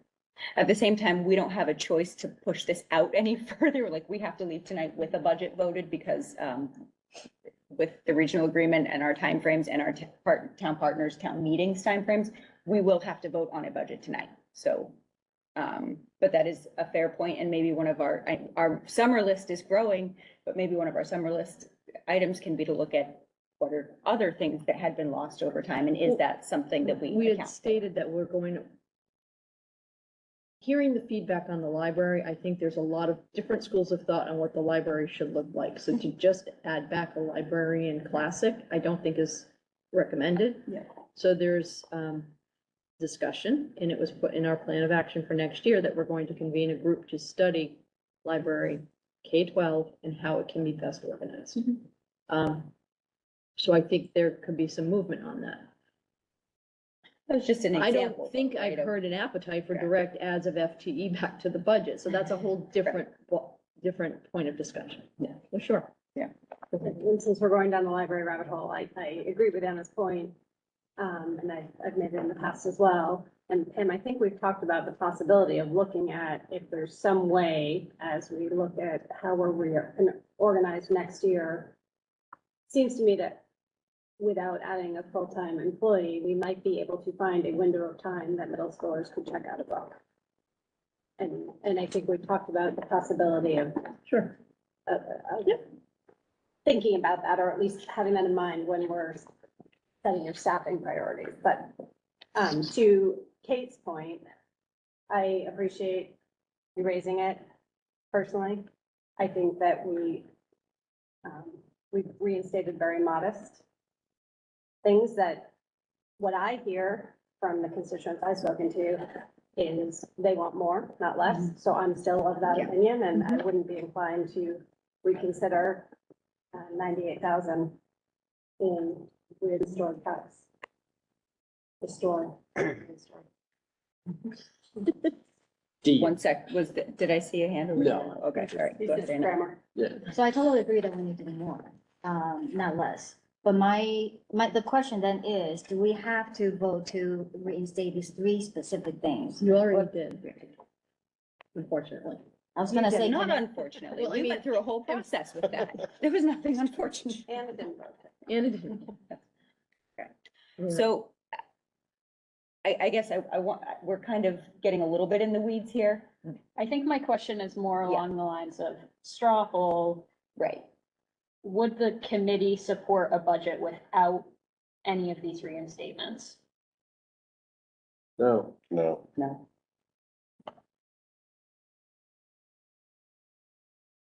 And I think that the fact that we've already come down hundreds of thousands of dollars based on those two main drivers and still not affected that. I think we did it smart. We did a smart job of this. It's not the whole K-6 foreign language. It's what makes sense. We went through this. I would not be in favor of revisiting that decision Okay. personally. It sounded like we had at least We also four. want to investigate bringing back elementary foreign language in a more robust way. So it Right. could be actually a significant program expansion based on what my very light understanding is of the new standards. So there will be ongoing discussion Right. about either changing, finding efficiencies in one area to find something, or I think there is still concept of program expansion from the conversations I'm having with lots of other folks. So this is this year where we're at to try to land this plane because we've got our first town meeting in about a week and a half. Chris would like to move the vote. Do we have to have a second? Excuse me. Second. This is Sarah Mellish. I've had my hand raised for over half an hour. I am Chair of the Manchester Finance Committee. You taking any questions from the public? We're not at this time. It was public comment at the start. Maybe you missed that. Would you like to ask a question, Sarah? We can. Yes, my question is the revision in the budget consistent with the regional district agreement? Because you're putting us in a very difficult position of coming in at the 11th hour. I just want to make sure it's legal for you to change the budget at this point in time. Yeah. Let so I Avi can- speak to that. So first, this is a reduction for the town of Manchester and the town of Essex in terms of what you're being asked to fund. And those reductions can come all the way up to the town meeting floor, if brought by the school committee through a vote of the regional school committee meeting until such time that the town meeting votes on it. It's just, it's an adopted budget and a recommended budget. In past years, the kind of, I would say the way the school committee has tried to keep its practice to be considerate of the towns has been to not increase the cost to the towns after the initial adoption because it is so difficult for towns to figure out how that might impact them, especially if they're operating within a levy limit or within excess levy capacity. It's typically been only reductions in assessments after the initial adoption. And in the past, those have been met very favorably. I do understand that it's sometimes challenging to make sense of things on audio only, or even as we're getting closer, and I understand that concern. Thank you. Reductions are complicated also. Okay, Got it. thank you. Thank you. Sarah, there'll be, Thank you, Sarah. whatever the resolution is tonight, there'll be a copy for Greg first thing in the morning. And we've given the group we work with on a regular basis a heads up that this was coming. So I think he's prepared. Yeah, and Please just, also send it to me. sure. And to We have reiterate, a finance committee next week, Wednesday, joint with the Board of Selectmen. Okay. yep, and just to reiterate, if you missed the number before, it's a $283.6 thousand reduction from Manchester, 166.8 for Essex, in case that number is useful to you. Thank you. Yep. Thank you. Sorry, I'm a pain. No, not at all. That's all right. That's all right. Got a town to run. Okay, we have had a request to move the vote. And a second. Okay, all in favor of moving the vote? Great, okay. Voting on voting. We were voting on voting, now we will vote. All in favor of passing the revised budget as presented? Any opposed? Any abstain? I'm debating.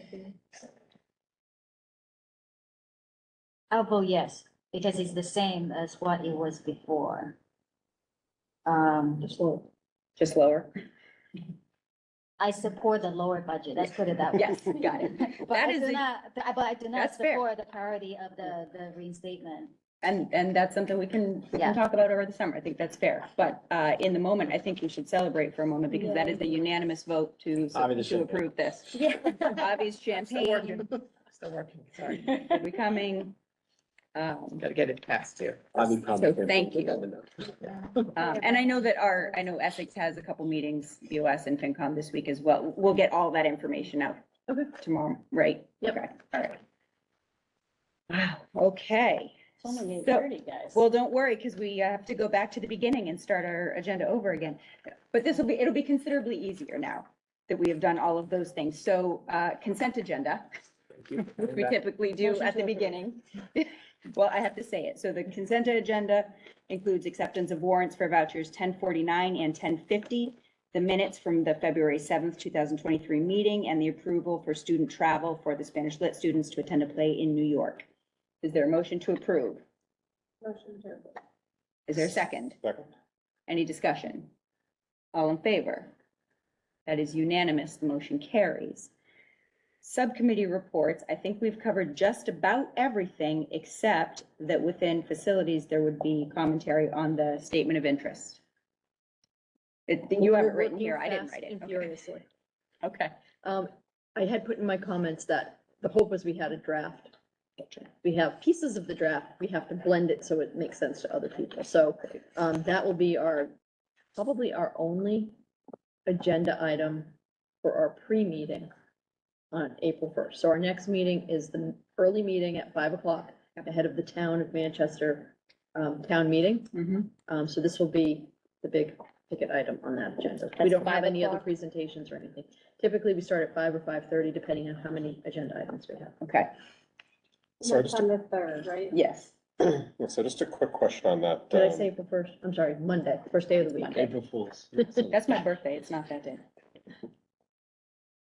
Are there any handicap inaccessible facilities at Memorial? Wait, we're not on school committee comment Well, yet. I'm sorry, Hold this is on. about facilities. I thought I just had a quick question. Oh, fair enough. Thank you. Well, the playgrounds were designed with handicapped accessibility in mind to make sure that they're accessible. I'm sure that not every element is something that someone could do the same exact way. And I took the comment that we heard earlier with that. in Playground mind. itself is, there's Yeah. ramps everywhere to get onto the Yes, playground. the ADA compliance, yeah, of course. absolutely. Yeah, okay. Thank you. The Essex as well. Yeah. Yeah. figured. Okay, is there anything else we have to cover for subcommittee reports? We met. We asked our questions. Yeah, I would just say to update everybody in the finance subcommittee, what we talk about is we support the budget, I mean, the lower amount of the budget. But we recognize that there are work to do. Yeah. Like there's all kinds of analysis on enrollment, the cost per student, all the different things that we're gonna make a list in the summer and then have a plan of action. Including like improving the budget process, the budget layout, potentially, or whatever that might be. So we'll get to work in the future. What we didn't get to, not to prolong, is the budget book, which is why we're a little stressed, why SOI is next in line. So typically, we have our budget book done and to the Boy Scouts and ready to go and hang on doorknobs over, is it this weekend that it's getting distributed or next weekend? Anyway, we're not This week. relying on the Boy Scouts because we are coming in This at the week. 11th hour with changes, so we are going to get everything to the towns tomorrow, then we're gonna publish our book, get it to the printer and mail it directly to homes next week, which is what we've always done for Essex. So just, it might be end of next week that people are seeing it in Manchester in their homes, but it will have all of these current numbers in it. That was the strategy, that just one and not two versions of the budget. So that's why it's a little tardy. People are looking for it. Okay. All right. No report from policy negotiations. I think we got pretty covered. No longer ongoing. We're all good. We are on, did you have anything else for superintendent's report you wanted to share? Two things. Yep. Joanne mentioned March 30th being the STEAM night. It's also the opening night of the fifth grade play. Yes. So if you want to come early and do the fifth grade play and then come to STEAM, it should be a really nice night. And then there'll be Friday, Saturday, and Sunday performances of the fifth grade play. Get your So- tickets now. It's I getting know. pretty full in there. It's pretty exciting. There's been a lot of just, really a shout out to the staffs of both buildings, the kids, the parents, Sheila and John for making it come together. It's hard anytime you do something new, but they've persevered and all reports are that the kids are really excited and it's gonna be a fun performance. What's the date again? Sorry. Opening night is Thursday the 30th. It's like a 4:30, it's an early show. And then Friday and Saturday are additional. Shout out to my son, door number 3. And just a quick update on the principal search. So I'll actually start, curriculum director is all set, contract signed. The announcement, I think, made it into the paper today. So Great. we are ready to roll on there and we'll be putting a schedule together for Heather to start to come to some spring events, to get to know people, not her formal entry plan, which will kick in over the summer. And once we've kind of come to conclusion on the principal search, we'll have both of them come to a school committee meeting for formal introduction. So on the principal search, we did our second day of interviews yesterday. We're talking about the high school principal. High school principal, sorry. 6 candidates in all. We're planning to bring back 3. No announcement on who they are. We're trying to work through finalizing, getting permission to share their credentials and things like that. So you should see by end of week, a very similar outline to what we did for the curriculum director, where we're actually gonna do 1 a day, 3 afternoons, where the candidates come back to us and spend extended period of times. And we're gonna target the community and school committee group for about 5:30 in the evening, run it from 5:30 to 6:30 in hopes that people can get there on either side of it. So stay tuned on that. We're kind of excited. And I am making progress. It does not in a outward way, but in a behind the scenes way on kind of locking down a game plan for Essex for next year. Great. That's where we Okay. are with that. Thank you for your report. Okay, school committee comment. So, I would like to start. I have 2 things. One is, did we, and I didn't have a chance to look today, but, has anyone noticed if 1623 videos has our meeting videos updated yet? I know someone had reached out. I had noticed it too, and I just Anna hadn't had brought reached it up. out to me. Okay. And Do I you have asked any update on that? Amy to call them and find out what was going on, because I know we sent them, at least one of them, there was a question as to whether the second, she's on it. I will Got it. find out tomorrow. She Great. never came back to me on that. As long as someone's on it. March 7th is up. March 7th is on.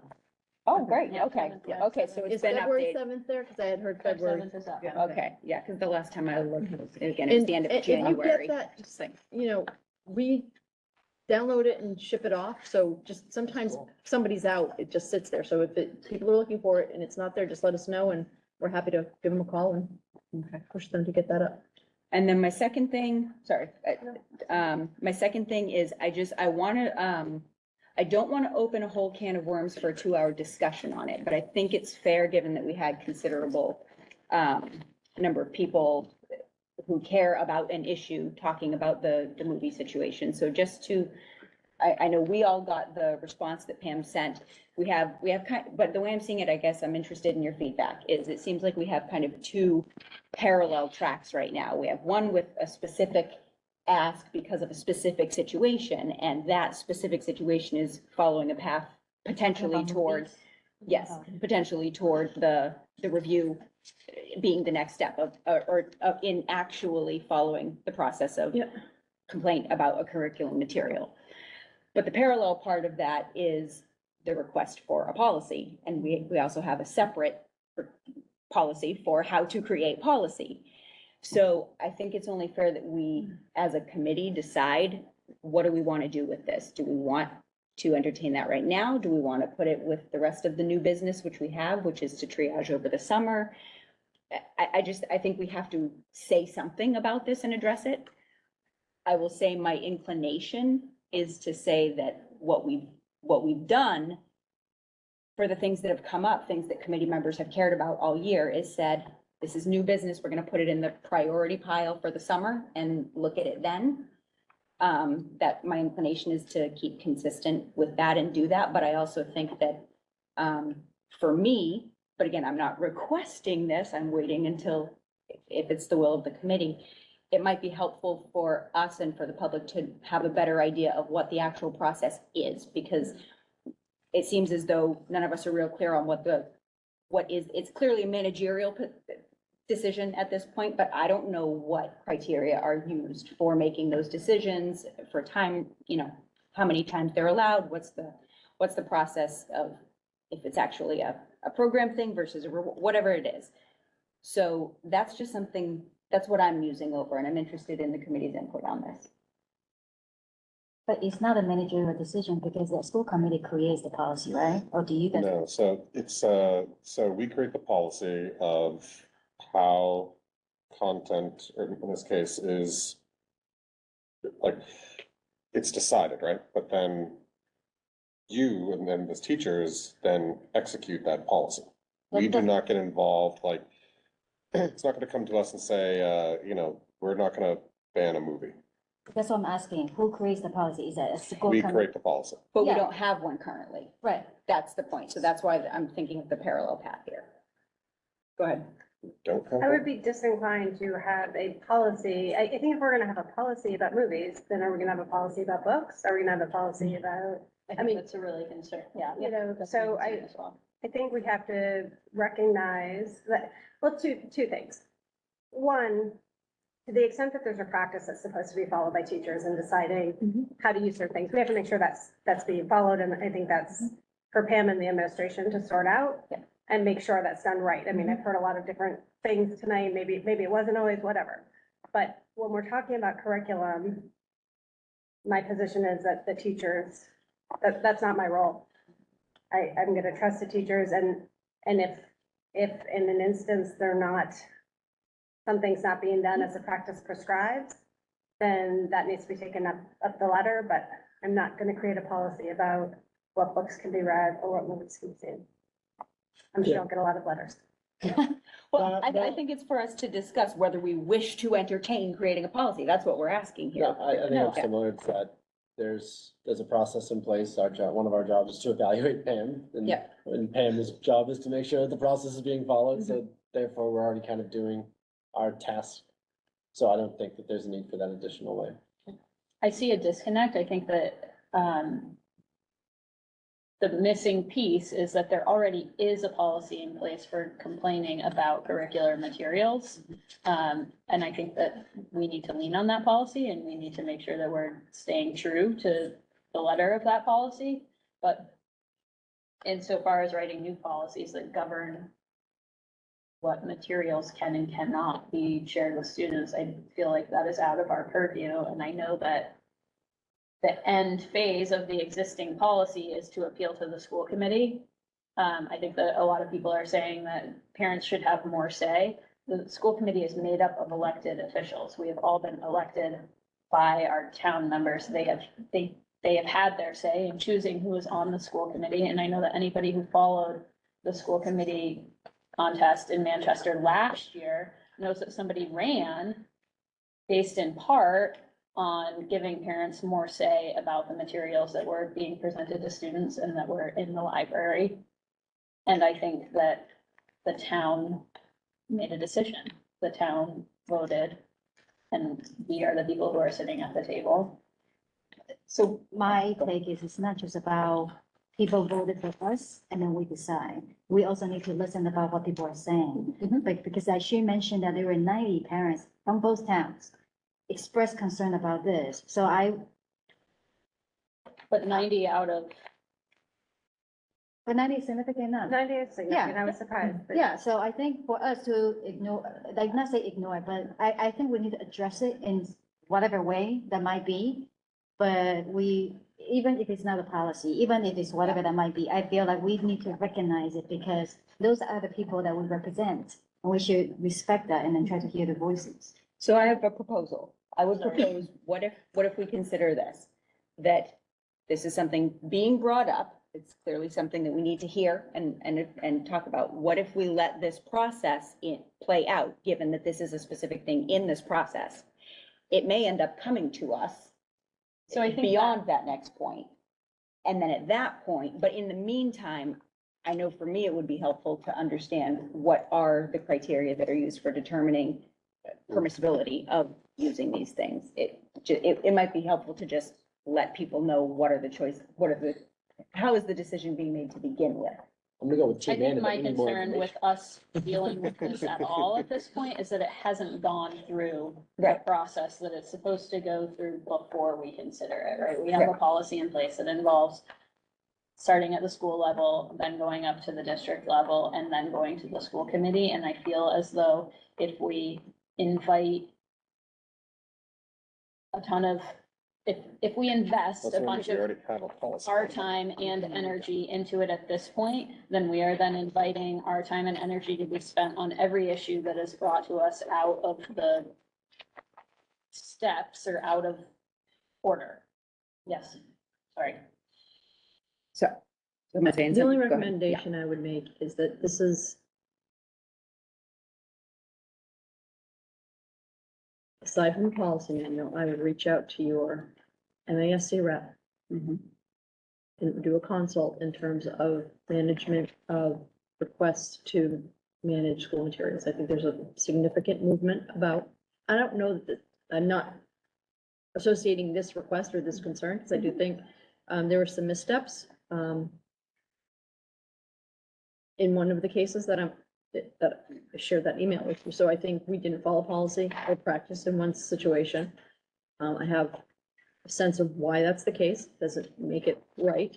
And the other two, some things were said tonight that have not been brought to my attention yet. So for whatever reason, we'll go through the process. But I think when you're starting to talk about creating policy around what Erica said, specific policy around managing instructional materials, you're going to have a parent perspective, you're going to also have a teacher perspective, and probably a META or MTA perspective when you go down this route. I would encourage you strongly, let's reach out to Dorothy, get some consult on how other districts may have handled this, or how you might want to prepare to engage in this conversation with the community if you're intending to have it. Okay. That's all. I think it's a pretty significant undertaking. Agreed. But at the same time, I'm not hearing that we're inclined to do that. I mean, not to reach out to It should be MAC, looked at so it should be looked at over the summer. Right? We should at least. discuss further. Kim, did you So I'll receive reach the out to him. petition? No, I received reference to the petition. I asked, just send it all By along. then we'll So have Well, we more received information the about text this. of it, right? We just haven't received That's any all we of should the be I signatures. mean, it's a legitimate concern being raised. There's a process by which we can ask the team or put together a team to review it. Basically, it's a peer review. So I'm happy to engage everybody in that process. I take the concern as a legitimate concern. Yeah. I think now when we're stepping up into creating school-wide policy, there's just a lot of factors to consider. Yeah. And you heard just a sampling of other perspectives tonight. So I think for everyone, there's another, and it might be in our best interest as a group to have some mentoring about how to best manage that level of conversation. Agreed. Absolutely. Yeah. Because I And think by it the means way, different things to different people. and by virtue of bringing it up, I'm not advocating that we should create that policy. My personal opinion is separate from this. I'm bringing the conversation because it came to Too us. early for it. Huh? Too early It for was, you. yeah, that's what it was. But Pam, in the meantime, you are kind of addressing whatever missteps happened Yes. that led to, so I think that we're in good shape. And I firmly believe the principals have addressed those with their staff. Okay. But from the perspective of the person who came forward, I think it's very genuine that that's all well and good. They're looking for another layer. How would you address it with the 90 parents that raised the concern? Well, I think that's where we're starting, and I'm only offering Pam's perspective here, where we're starting to bleed into a larger, not just a local policy issue, but a larger conversation that's taking place about what is the parent's authority for making decisions about the curriculum and opting in and opting out of things. I'm not equipped to offer an opinion on that tonight or a recommendation. I would turn to my own network for assistance to see how other people have handled it, because I think it's a very weighty conversation. But I So think for we're instance, recognizing that we hear them and we are gonna reach out to whoever, and then we're maybe, and then we evaluate the next steps. Yeah? The next steps are clear. We have a curriculum. The curriculum is aligned with the frameworks. At times, teachers are empowered to choose instructional materials, and this isn't a curriculum issue. This is an instructional material choice by an individual or group of teachers. And they are given autonomy to exercise their best judgment. We are using tools and materials that have been used in the past. This year, they're meeting with some resistance and some discomfort. We take that at face value. We honor their perspective and we'll investigate it. But I don't think, other than where we're prescribed to give parental notice in terms of sex ed, and I would agree in terms of when you're showing a movie beyond the age group, with a rating beyond the age group of what's being shown, that we need to be offering parents the option to opt in and out of novels and classroom discussions based on topics. That's not where we're at. The curriculum is what the curriculum is. So really, the only next step would be if there were a motion made and a decision made at this committee right now, or at any time, to say, I would like to move that we study this or move forward with this. And I'm not hearing that as a motion right now. And that being said, in our quest to be more culturally aware, I would encourage any parent who has concerns or beliefs that they feel a teacher needs to be aware of in consideration of planning school activities, that they bring that forward and have that conversation. I don't think we could guarantee an outcome, but at some point, this is going to enter the realm of perhaps a policy conversation, or the fact that there is no policy to be made. Right. So I don't know that we should go much further tonight, because now we're just starting to talk from our personal perspectives. Agree. Motion, What? Oh, that was funny. Yeah. Okay. Jake, go So I ahead. do have some comments. Please, yeah. And I will take a few minutes, so I apologize. I know it's getting late and not the appropriate time, but, or it's the, Can I first say that I smell gas again? Yeah, we're Really? smelling it. Does Yeah. anybody else smell that? Yep. I don't. you know, when I went out, it smelled like the cleaning products. No. No, So- this is natural gas. So just text Jason. When I did before, he already followed up to say there is no piping that's anywhere near here, but there might be something that's coming through All right. the ventilation system, and they're following up to make sure there's Okay. no Because leaks it's down never there. happened before that I've Yeah. noticed. I mean, we've had No, but I'm ventilation getting on the phone Yeah. but sorry, Jake. That's okay. So, and as an introvert, I wrote these out so I want to step back a minute. So there's an interesting concept in system theory, and I'll paraphrase here, that a well-established system is designed to protect itself, that the culture and norms of a system will act to return the system to its normal state, even in the context of external pressures to change. So I ran for school committee because I believe in strong schools. I believe in the purpose and outcomes of public education in general and our district in particular. Public education is the foundation of our democracy, our community, and our economy. In particular, I ran for school committee because I believe our district has the capacity and the conditions for innovation to more actively engage students and to better help them prepare for the broad, diverse, and quickly changing world they will need to live in and contribute to. I came away from my engagement with our strategic planning process in 2021, before I was on the school committee, with the belief that the conditions exist for us to deliver educational excellence and value through innovation and engaging programming. Now that I've been sitting at this table for a year, I'm seeing how our relatively traditional program and assumptions of the system we operate within, in conjunction with a history of our success on traditional metrics, is a typical system that works to maintain the status quo. So I'm making myself a commitment to try to do things a little bit different. So I'm starting with these comments tonight, which are essentially an introduction of me to you all. I realized the other day that we've actually never introduced each other as to why we're here and what we care about. So I'm taking a stab at that here today. Beyond articulating why I'm here, let me give you a brief sense of my personal experience to highlight why I believe that districts like ours can innovate and deal with change. So I spent most of my school years in northern Vermont, living in a log cabin with no electricity, no running water or refrigeration, and with kerosene lamps and wood stoves. And I'm still trying to convince my son I walked uphill both ways through the snow. I graduated with 20 students, which was the big class in my school. I learned woodworking and carpentry, activities I still engage in today because those were the electives available. I had science with students from multiple grades because there was only one science teacher in the school. We built sheds for the town and renovated a house for a family because those were the opportunities to practice skills and give back in a small town. While much of the classroom instruction I experienced in the 1980s was traditional in nature, the program, by necessity of its small size, was not. And that's an important distinction I want to talk about later at another time. My point here is that the program afforded me unique opportunities not often seen in other schools. So I then attended Hampshire College in Amherst, an institution designed to be a model of innovation in higher education. For example, my chemistry course was a class on plant poisons. I still learned typical chemistry concepts, but through the context of plant biology and ecology.